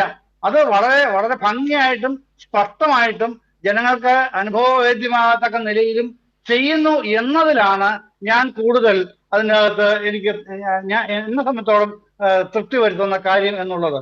പിന്നെ മറ്റൊന്ന്, താങ്കൾ പറഞ്ഞ നെല്ല് സംബന്ധ ഒരു പ്രശ്നം മാത്രം എനിക്കൊന്ന് വിശദീകരിക്കാനാണല്ലോ. അതെ, അതുകൊണ്ടാണ് എനിക്കത് വ്യക്തമായും കൃത്യമായും പറയാൻ കഴിയുന്നത്. നിലവിൽ കേന്ദ്ര സർക്കാരിന്റെ ഭക്ഷ്യ സിവിൽ സപ്ലൈസ് വകുപ്പ് ഇന്ത്യയിലെമ്പാടും 1 കിലോ നെല്ലിന് കൊടുക്കുന്ന വില എന്ന് പറയുന്നത് 23 രൂപ 20 പൈസയാണ്. അടിവരയിട്ടോളൂ ശ്രീ റോണി കെ ബേബി, 23 രൂപ 20 പൈസ all over India per kilogram. പക്ഷെ കേരളത്തിൽ അത് 28 രൂപ 20 പൈസയാണ്. എന്തുകൊണ്ടാണെന്ന് അറിയാമോ? ഇവിടെ SIB എന്നുള്ള സംവിധാനമുണ്ട്, സ്റ്റേറ്റ് ഇൻസെന്റീവ് ബോണസ്. ഈ സ്റ്റേറ്റ് ഇൻസെന്റീവ് ബോണസ് ആയിട്ട് ഇപ്പോ സർക്കാർ കൊടുത്തു വന്നിരുന്നത് 5 രൂപയാണ്. അത് ഇന്ന് പിണറായി വിജയൻ മുഖ്യമന്ത്രി ഇത് ഉയർത്തി, അത് 6.80 ആക്കി. അപ്പൊ എത്രയായി? നെല്ലിന് കിലോയിന് വില 30 രൂപയായി. ഒരു ക്വിന്റലിന് 3000 രൂപയായി. ഇന്ത്യയിൽ എവിടെയും ഇല്ല. അപ്പോ നേരത്തെ ഈ നമ്മളിങ്ങനെ കൊടുക്കുമ്പോൾ, സ്റ്റേറ്റ് ഇൻസെന്റീവ് ബോണസ് കൊടുക്കുമ്പോൾ CSIP എന്നുള്ള സംഗതിയുണ്ട്, കാർഷിക വില നിർണ്ണയ കമ്മീഷൻ. അതും അവരുടേതാണ്, കേന്ദ്രത്തിന്റെ ഭക്ഷ്യ വകുപ്പിന്റെ കയ്യിലാണ്. അവർ പറയുകയാണ്, നിങ്ങൾ ഇങ്ങനെ കൊടുക്കുന്നത് ശരിയല്ല കേട്ടോ, കാരണം മറ്റു സംസ്ഥാനക്കാർ കേരളത്തിലേക്ക് നെല്ല് അനധികൃതമായി കടത്തിക്കൊണ്ടുവന്നിട്ട് കേരളത്തിലെ നെല്ലാണെന്ന് പറഞ്ഞ് കൊടുത്ത് ലാഭം തട്ടുന്നുണ്ട്. അതുകൊണ്ട് നിങ്ങൾ അത് ഇല്ലാതാക്കണം. അപ്പൊ പിണറായി വിജയൻ കൃത്യമായ മറുപടി പറഞ്ഞു, ഞങ്ങളെ സംബന്ധിച്ചോളം ഞങ്ങളുടെ കർഷകർക്ക് പരമാവധി വില കൊടുക്കണം. 28 രൂപ 20 പൈസ ഞങ്ങൾ ഫിക്സ് ചെയ്തിരിക്കുന്നതാണ്. ഞങ്ങൾ അതിൽ നിന്ന് മാറില്ല, കൂട്ടുകയല്ലാതെ. അതുകൊണ്ട് ഞങ്ങൾ കുറയ്ക്കാം, പക്ഷെ നിങ്ങൾ കൂട്ടിക്കൊണ്ട് വരൂ. അങ്ങനെയാണ് 1940 നിന്ന് കൂട്ടി ഇപ്പൊ 23-20 ആക്കിയത് കേന്ദ്ര സർക്കാർ. അപ്പോൾ നമ്മൾ കുറച്ച് പടിപടിയായി കുറച്ച് 7 നിന്ന് 6.80 കുറച്ച് 5 ആക്കി 28-20 ആക്കി. ഇത്തവണ ഇന്നത് കൂട്ടി 30 ആക്കി. അതാണ് വസ്തുത. ഈ വസ്തുത ഇന്ത്യയിൽ എവിടെയും ശ്രീ റോണി കെ ബേബി നിങ്ങൾക്ക് ഖണ്ഡിക്കാൻ കഴിയില്ല. ഇത് വസ്തുതകളാണ്, അടിസ്ഥാനപരമായ കണക്കാണ്. ഇത് എവിടെയാണ് ഇതിന്റെ അകത്ത് തെറ്റും കുറ്റവും പറയാൻ? അതിൽ തന്നെ കേന്ദ്രം നൽകേണ്ട ഭീമമായ അവരുടെ പോർഷൻ ഉണ്ടല്ലോ, കോൺട്രിബ്യൂഷൻ ഉണ്ടല്ലോ, അത് മാസങ്ങളായി കാലങ്ങളായി കുടിശ്ശികയാണോ? അതുകൂടി ഇത്രയും പറഞ്ഞതുകൊണ്ട് വളരെ ക്യുക്കായിട്ട് ചുരുക്കി. അത് പറയുമ്പോ 100% സൺറൈസ് സ്പോൺസേർഡ് സ്കീമാണ് നെല്ല് സംഭരണ പദ്ധതി എന്ന് പറയുന്നത്. 100% സൺറൈസ് സ്പോൺസേർഡ് സ്കീമാണ്. പക്ഷെ ഇവിടെ പൈസ കൊടുക്കുന്ന ആരാണ്? ഈ ബാങ്കുകളുടെ കൺസോർഷ്യത്തിൽ നിന്ന് വായ്പ എടുത്ത് കർഷകർക്ക് കൊടുക്കുന്നു. കർഷകരുടെ വായ്പ പലിശ ഉൾപ്പെടെ സംസ്ഥാന സർക്കാർ അടച്ചു തീർക്കുന്നു. ഇതാണ് ചെയ്യുന്നത്. അതൊന്നും പറയുന്നില്ല. പിന്നെ ഒറ്റ കാര്യം കൂടെ, ഇന്ന് മുഖ്യമന്ത്രി പ്രഖ്യാപിച്ച പുതിയ പദ്ധതികളിലെല്ലാം കൂടെ 30,000-ഓളം കോടി രൂപയുടെ പുതിയ പദ്ധതികളാണ് പ്രഖ്യാപിച്ചിരിക്കുന്നത്. ഈ മറ്റേ PM ശ്രീയുടെ കാര്യത്തിൽ 1,466 കോടി രൂപ SSKക്ക് തരില്ല എന്ന് പറഞ്ഞുകൊണ്ടാണല്ലോ PM ശ്രീ ആയിട്ട് അലയൻസിന് തയ്യാറാവേണ്ടി വന്നത്. വേണ്ടാന്നേ, അങ്ങനെ തർക്കമുണ്ടെങ്കിൽ വേണ്ടെന്ന്. പക്ഷെ അപ്പോഴും 30,000 കോടി രൂപയുടെ മറ്റത് ഫ്രീസ് ചെയ്തിട്ട് 30,000 കോടി രൂപയുടെ പ്രഖ്യാപിക്കുകയാണ് മുഖ്യമന്ത്രി ചെയ്തതെന്നുള്ളത് മറക്കാൻ കഴിയില്ലല്ലോ. റോണി, ഇതിൽ ജനങ്ങൾ ഒരു സർക്കാരിനെ വിലയിരുത്തുമ്പോൾ ആ സർക്കാരിനെ നയിക്കുന്ന മുഖ്യമന്ത്രി, അതൊരു തുടർഭരണമാണ്, അദ്ദേഹം ചരിത്രം തിരുത്തി വീണ്ടും കേരളത്തിന്റെ മുഖ്യമന്ത്രിയായ ആളാണ്. ആ മുഖ്യമന്ത്രിയിലും ആ ഭരണത്തിലും ജനങ്ങളുടെ വിശ്വാസം കൂടുതൽ വർദ്ധിപ്പിക്കുന്ന നടപടികളല്ലേ ഇതൊക്കെ? നമുക്ക് ഇതൊക്കെ കൊടുത്തതിനെ ഞാൻ അംഗീകരിക്കുന്നു, ഞാൻ അഭിനന്ദിക്കുന്നു. ഞാൻ അല്ലാതെ അതിൻ്റെ രാഷ്ട്രീയമായിട്ടല്ല. പക്ഷെ നമ്മൾ ഇങ്ങനെ ജനങ്ങളുടെ കണ്ണിൽ പൊടിയിട്ടുകൊണ്ട് യഥാർത്ഥ കാതലായ വിഷയങ്ങളെ നമുക്ക് മൂടിവെക്കാനായിട്ട് കഴിയില്ല. നമ്മൾ കേരളം നവകേരളമാണെന്നും അല്ലെ ബദൽ വികസന മാതൃകയാണെന്നൊക്കെ പറയുമ്പോൾ ഇവിടെ യാഥാർത്ഥ്യങ്ങളെ നമ്മൾ മറന്നുകൊണ്ട് മുന്നോട്ട് പോകരുത്. കേരളത്തിൽ 1000-ൽ പരം സ്കൂളുകൾ ഇപ്പോഴും ഫിറ്റ്നസ് സർട്ടിഫിക്കറ്റ് നഷ്ടപ്പെട്ട് നിൽക്കുക. നമ്മൾ പറയുന്നത് സ്കൂളുകളുടെ ഒക്കെ മുഖച്ഛായ മാറ്റി അല്ലെങ്കിൽ പ്രതിച്ഛായ മാറ്റി. ഇവിടെ കേരളത്തിൽ തന്നെയാണ് ഒരു ഉത്തരവാദിത്തപ്പെട്ട മെഡിക്കൽ കോളേജിലെ ഒരു പ്രധാനപ്പെട്ട ഒരു ഡോക്ടർ വന്ന് ആശുപത്രികളിലെ ശസ്ത്രക്രിയയ്ക്ക് ആവശ്യമായിട്ടുള്ള സൗകര്യങ്ങൾ കിട്ടുന്നില്ല എന്ന് പറയുന്നു, ഉപകരണങ്ങൾ കിട്ടുന്നില്ല എന്ന് പറയുന്നു. അല്ലെങ്കിൽ ആലപ്പുഴ മെഡിക്കൽ കോളേജിൽ തന്നെ ഒരു രോഗി പറയുന്നു, എനിക്ക് പഞ്ഞി മേടിച്ചുകൊണ്ട് തന്നെ ആശുപത്രി പോകേണ്ടി വരുന്നു. എന്റെ തൊട്ടടുത്ത് ഒരു ശസ്ത്രക്രിയയ്ക്ക് അല്ലെങ്കിൽ ഓപ്പൺ ഹാർട്ട് സർജറിക്ക് വിധേയനായ അദ്ദേഹത്തോട് 5-6 ലക്ഷം രൂപയാണ് മെഡിക്കൽ കോളേജിൽ അവർ പറഞ്ഞിരിക്കുന്നത്, ഇത്രയും രൂപ ചെലവ് വരും. ഒരു പാവപ്പെട്ട ഒരാൾക്ക് എവിടെ നിന്നും കാര്യങ്ങൾ പറഞ്ഞു. കാരുണ്യ പദ്ധതി നമ്മളിപ്പോ ഉമ്മൻചാണ്ടി സാറിനെ ഒരുപാട് അദ്ദേഹം അത് തന്നില്ല ഇത് തന്നില്ല എന്നൊക്കെ വിമർശിക്കുമ്പോൾ ഈ കാരുണ്യ പദ്ധതിയുടെ ഇപ്പോഴത്തെ അവസ്ഥ എന്തായി നമ്മൾ മാറിയിരിക്കുന്നു. ഈ നാട്ടിലെ ഏറ്റവും പാവപ്പെട്ടവരെ അതിദരിദ്രരായി നമ്മൾ പറയുമ്പോൾ ഇവിടെ ഈ കേരളത്തിലല്ലേ ഈ പാവപ്പെട്ട ആശാവർക്കർമാര്, നിങ്ങൾ ഈ അതിദാരിദ്ര്യം അല്ലെങ്കിൽ ഇല്ലാത്തവരുടെ പട്ടിക അല്ലെങ്കിൽ പ്രഖ്യാപനം വരാൻ പോകുന്നു. ഒന്ന് ചുരുക്കി പ്ലീസ്. ഒരു കാര്യം ഞാൻ അവസാനിപ്പിക്കുക. ഇവിടെ ബഹുമാനപ്പെട്ട സജീഷ് ഇവിടെ വെല്ലുവിളിച്ചു 18 മാസത്തെ. ഇത് 26/4/17 എം സ്വരാജിന് അവിടെ നൽകിയ ഡോക്ടർ തോമസ് ഐസക്ക് നൽകിയ മറുപടിയിൽ കൃത്യമായി പറയുന്നുണ്ട് 3 മാസം ആകെ കുടിശ്ശിക എന്ന് പറയുന്നത് 1389. നമ്മൾ ഉമ്മൻചാണ്ടി സർക്കാരിന്റെ കാലത്ത് വെറും 8000 കോടിയൊക്കെ തന്നുള്ളൂ എന്നൊക്കെ പറഞ്ഞ് ആ മരിച്ചുപോയ മനുഷ്യനെ അപമാനിക്കരുത്. ബഹുമാനപ്പെട്ട കേരളത്തിന്റെ പിണറായി വിജയൻ തന്നെ പറഞ്ഞിരിക്കുന്നത് 42,000 കോടി 5 വർഷം കൊണ്ട്. ശരി, നിങ്ങൾ 1 ലക്ഷം കൊടുത്തു. കാരണം അന്ന് ലോട്ടറിയുടെ വില എന്തായിരുന്നു, മദ്യത്തിന് വില ആയിരുന്നു. ഇന്ന് എത്ര ഇരട്ടിയായി മാറിയിരിക്കുന്നു. അപ്പോൾ അതിന് ആനുപാതികമായി ഈ ക്ഷേമ പെൻഷൻ നിങ്ങൾ കൂട്ടും. അപ്പോൾ അന്ന് അത്രേ കൊടുത്തുള്ളൂ, അതുകൊണ്ട് ഇന്ന് ഇത് കൊടുത്തു, അതുകൊണ്ട് ആ മനുഷ്യനൊന്നും കൊടുത്തില്ല എന്ന രീതിയിൽ നമ്മൾ ഇതെല്ലാം പറയുമ്പോഴും രാജ്യത്ത് മദ്യക്കച്ചവടത്തിലൂടെ ഏറ്റവും അധികം വരുമാനം ഉണ്ടാക്കുന്ന സംസ്ഥാനങ്ങളുടെ ആദ്യത്തെ പേരുകളിലോ പട്ടികയിലോ ഒന്നും ഉള്ള സംസ്ഥാനം കേരളമല്ല. ഇപ്പൊ റോണിയുടെ സൂചനയിൽ അതുണ്ടായിരുന്നു. അങ്ങനെയൊന്നുമല്ല. അതുകൊണ്ട് മാത്രം വരുമാനം ഇനി അതൊരു വരുമാനമാണെങ്കിൽ ആണെന്ന് ഇരിക്കട്ടെ. പക്ഷെ അതുകൊണ്ട് മാത്രമല്ല, നമ്മൾ തനത് വരുമാനം ആർജിക്കുന്നതിനുള്ള വഴികൾ കണ്ടെത്തിയത് കൊണ്ടാണ്. ഞാൻ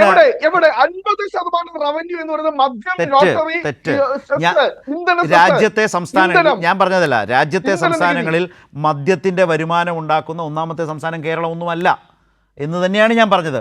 ഞാൻ എസ് കെ സജീഷിലേക്ക് താങ്കളുടെ ഒരു മറുപടി ഒന്ന് ചുരുക്കി പ്ലീസ്. സജീഷ്, അദ്ദേഹം പറഞ്ഞത് കേട്ടല്ലോ. അല്ല, ഒരു കാര്യം, വസ്തുതകൾ വ്യക്തമായി പറയാൻ വേണ്ടി അദ്ദേഹം തയ്യാറാകണം.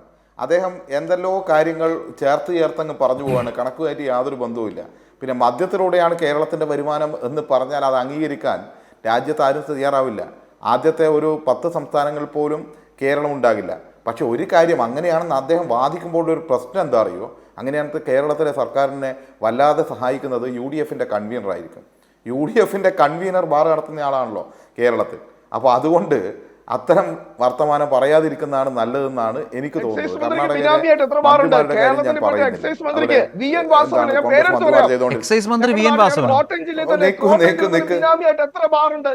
ഒരു കാര്യം, നിങ്ങൾ ഈ പറയുന്നത് വസ്തുതയോ അല്ല, ഒരു കാര്യം ബേജാറാവില്ല സുഹൃത്തെ, താങ്കൾ പറയുമ്പോൾ മറുപടിയോട് കേൾക്കേണ്ടി വരും, അത്രേ ഉള്ളൂ.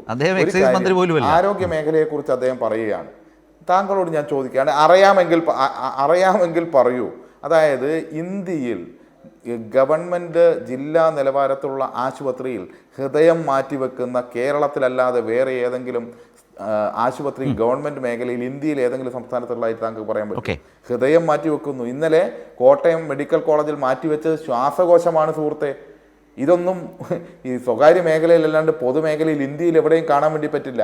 ഇനി ഇതൊക്കെ പറയുമ്പോൾ താങ്കളൊന്നും മനസ്സിലാക്കുക, UDF കാലത്ത് 5 വർഷക്കാലം 679 കോടി രൂപയാണ് ആകെ സൗജന്യ ചികിത്സയ്ക്ക് വേണ്ടി എല്ലാം കാരുണ്യം എല്ലാം ഉൾപ്പെടെ ചെലവഴിച്ചത്. ഇവിടെ കഴിഞ്ഞ ഒരു വർഷം മാത്രം 1498 കോടി രൂപ ചെലവഴിക്കുന്നു. 1500 കോടി നിങ്ങൾ ചെലവഴിച്ചതിൻ്റെ എത്ര ഇരട്ടിയാണ്? ഇതിൻ്റെ ഗുണം അനുഭവിച്ചവരല്ലേ ഈ കേരളത്തിലുള്ളവർ? പിന്നെ ഇങ്ങനെ കളവും മറ്റ് കാര്യങ്ങളും അവതരിപ്പിച്ച് ഇനി ഒറ്റ കാര്യം ചോദിക്കുക, ഈ ചർച്ച കാണുന്ന വീടുകൾ ഉണ്ടല്ലോ, 9 വർഷം മുമ്പ് ഈ വീടുകളിലെല്ലാം 110 വോൾട്ടിൻ്റെ ഒരു ബൾബ് ഉണ്ടായിരുന്നു സുഹൃത്തെ. വണ്ടർഫുൾ എന്ന് പറയുന്ന ഒരു ബൾബ് ഇപ്പോൾ ഉണ്ടോ ഏതെങ്കിലും വീട്ടിൽ? നിങ്ങളത് കണ്ടിട്ടുണ്ടോ? നിങ്ങളുടെ വീട്ടിലുണ്ട്, എൻ്റെ വീട്ടിലുണ്ടായിരുന്നു UDF കാലത്ത്. ഇപ്പോൾ വാങ്ങാൻ കിട്ടുമോ 110 വോൾട്ടിൻ്റെ ബൾബ്? വോൾട്ടേജ് ഇല്ലാതെ പവർ കട്ടും ലോഡ് ഷെഡിങ്ങുമായ ഒരു കാലം, ഇരുണ്ട കാലം, അത് കേരളത്തിലെ ജനങ്ങൾക്ക് ഓർമ്മയില്ലേ? പാഠപുസ്തകം കിട്ടാതെ കുട്ടികൾ കരഞ്ഞ കാലം ഓർമ്മയില്ലേ? സ്കൂളുകളുടെ കാര്യം പറഞ്ഞല്ലോ, മഹാനായ എഴുത്തുകാരൻ MT വാസുദേവൻ നായർ ജീവിതത്തിൽ ഒരു സമരം ചെയ്തിട്ടുള്ളൂ. ആ സമരം കോഴിക്കോട് UDF കാലത്താണ്. സ്കൂളുകൾ അടച്ചുപൂട്ടുന്നതിനെതിരായി. എല്ലാവർക്കും പ്രതികരിക്കേണ്ടി വന്നു. Okay. പൊതുവിദ്യാഭ്യാസം തകർത്തു, ശരി. ആരോഗ്യ മേഖല തകർത്തു, അതുപോലെ തന്നെ വ്യാവസായിക മേഖല തകർത്തു, എല്ലാം തകർത്തു.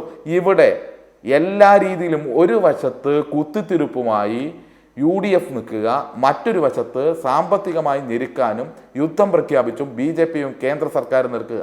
ഇവിടെ നിങ്ങൾ അഭിനന്ദിക്കേണ്ടത് ഇച്ഛാശക്തിയാണ്.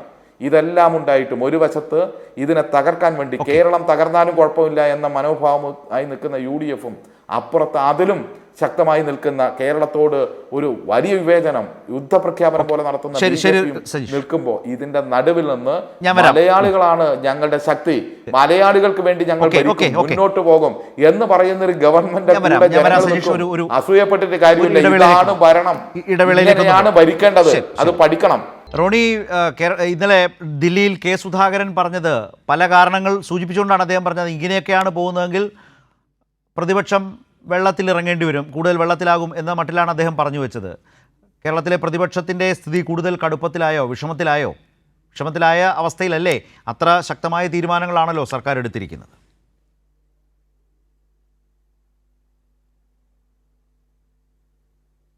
റോണിയോടാണ്. ബഹുമാനപ്പെട്ട മുൻ KPCC പ്രസിഡന്റ് കെ സുധാകരൻ വളരെ സത്യസന്ധമായി അദ്ദേഹം എന്താണ് അഭിപ്രായം പറഞ്ഞെന്നുള്ളത് മാധ്യമങ്ങൾ എല്ലാവരും കണ്ടതാ. അദ്ദേഹം അല്ലാണ്ട് വെള്ളത്തിലാവുന്ന ഒന്നും അങ്ങനെയൊന്നും അല്ല പറഞ്ഞത്. വെള്ളത്തിലിറങ്ങേണ്ടി വരും എന്നാണ് പറഞ്ഞത്. അതാണ് ഞാൻ പറഞ്ഞ വേറൊരു കോൺടെക്സ്റ്റ് ആണ്. കോൺഗ്രസിലെ നേതാക്കളിലെ അനൈക്യമാണ് അദ്ദേഹം കോട്ട് ചെയ്തത്. ഞാൻ പറഞ്ഞത് അദ്ദേഹം പറഞ്ഞതുപോലെ വീണ്ടും വെള്ളത്തിലിറങ്ങേണ്ടി വരുന്ന ഒരു അവസ്ഥയായി തീരുമോ, കൂടുതൽ കഷ്ടത്തിലാകുമോ പ്രതിപക്ഷത്തിൻ്റെ അവസ്ഥ ഈ തീരുമാനങ്ങൾ കൂടി വന്നതോടെ? അങ്ങനെ ഞാനത് ഓർമ്മിപ്പിച്ചുകൊണ്ട് എൻ്റെ ചോദ്യത്തിലേക്കാണ് വന്നത്. ഒരിക്കലും ഇല്ല. കാരണം ഞങ്ങൾ സത്യസന്ധമായി ഞങ്ങളുടെ അഭിപ്രായങ്ങൾ പറയും.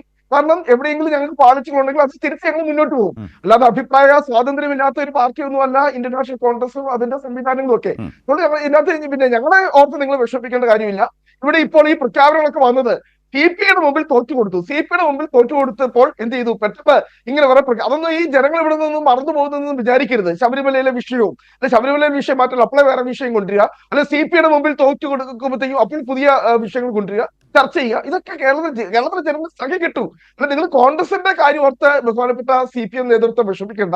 നല്ല നല്ല കാര്യങ്ങൾ സർക്കാർ ചെയ്തത് കണ്ടും അനുഭവിച്ചും സഖി കിട്ടും എന്നാണോ റോണി പറയുന്നത്? ഇതിപ്പോ ചർച്ചയായിട്ടപ്പോൾ ഒരു 30 മിനിറ്റ് ആയിട്ടുണ്ട് ഈ പ്രഖ്യാപനമൊക്കെ ഇവിടെ നമ്മളിപ്പോ ചർച്ച ചെയ്യാൻ തുടങ്ങിയിട്ട്. അപ്പൊ അതിനു മുമ്പ് ഈ 4.25 വർഷം കേരളം ചർച്ച ചെയ്ത പിന്നെ രാഷ്ട്രീയവും വിഷയങ്ങളും സർക്കാരിന്റെ വീഴ്ചകളും ഭരണപരാജയങ്ങളും അതൊന്നും പെട്ടെന്ന് ഏതാണ് പ്രതിപക്ഷം സ്ഥാപിച്ചെടുത്തത്? പ്രതിപക്ഷം ഏതാണ് സ്ഥാപിച്ചെടുത്തത്? നിങ്ങളുടെ ഏത് ആരോപണമാണ് ശരിവെച്ചെടുക്കാൻ കഴിഞ്ഞിട്ടുള്ളത്? നിങ്ങൾ കൊണ്ടുവന്ന നിങ്ങൾ പേരിന് പോലും പറഞ്ഞ അഴിമതി ആരോപണങ്ങൾ പോലും ഇവിടുത്തെ മന്ത്രിമാർക്കെതിരെയും മറ്റും സ്ഥാപിച്ചെടുക്കാൻ പോലും കഴിഞ്ഞിട്ടില്ല. കോടതിയിൽ പോയി നിങ്ങൾ തോറ്റു. ഇങ്ങനെ എന്തെല്ലാം സംഭവങ്ങൾ? നിങ്ങൾ മാധ്യമങ്ങൾ സൃഷ്ടിക്കുന്ന ഒരു വിവാദത്തിന്റെ പിറകെ സഞ്ചരിച്ചാണ് കഴിഞ്ഞൊരു 9.5 വർഷമായി പോയിക്കൊണ്ടിരിക്കുന്നത്.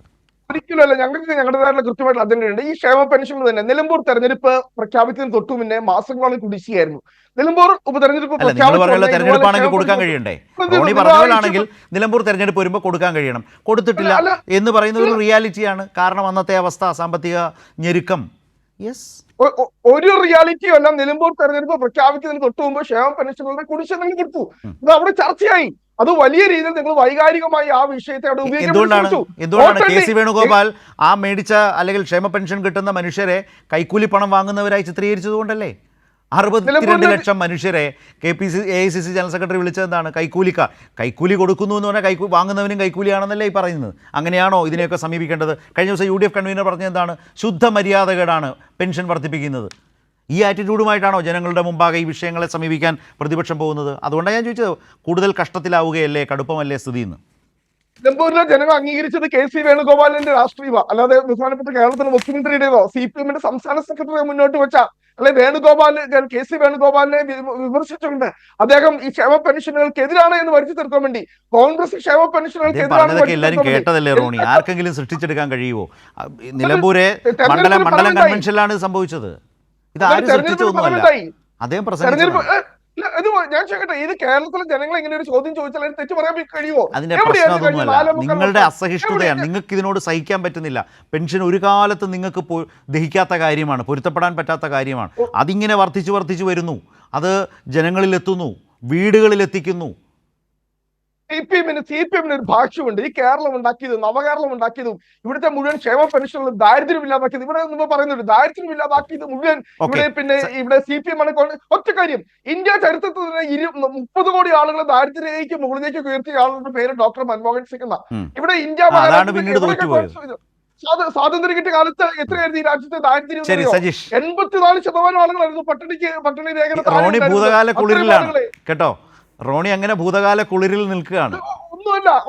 ഇവിടെ ഉമ്മൻചാണ്ടി സാർ കൊണ്ടുവന്ന അത്രയും ഒരു ക്ഷേമ പെൻഷനുകളും ഒരു ക്ഷേമ സംവിധാനങ്ങളും നിങ്ങൾ ആരുടെ റോണിക്ക് സജീഷിന് മനസ്സിലായില്ലേ? ഉമ്മൻചാണ്ടി സാറാണ് ഇതെല്ലാം കൊണ്ടുവന്നത്. അതിലും എത്രയോ മടങ്ങ് സൗജന്യ ചികിത്സ കേരളത്തിൽ കിട്ടുന്നു. അതിന് രാജ്യത്ത് തന്നെ ഏറ്റവും വലിയ സംസ്ഥാനം. ഇപ്പോഴും നിങ്ങൾ ആ പഴയ കാരുണ്യം നിൽക്കുകയാണ്.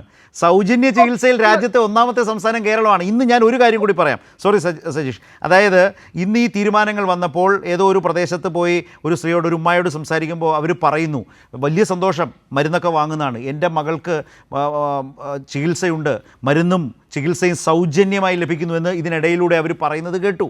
സന്ദർഭമായി പറഞ്ഞാണ്. SK സജീഷ്, അപ്പോഴാണ് കാരുണ്യ എന്ന പഴയതിൽ മാത്രം നിങ്ങൾ നിൽക്കുന്നത്. അവിടെ നിന്നൊക്കെ ഒരുപാട് മാറി.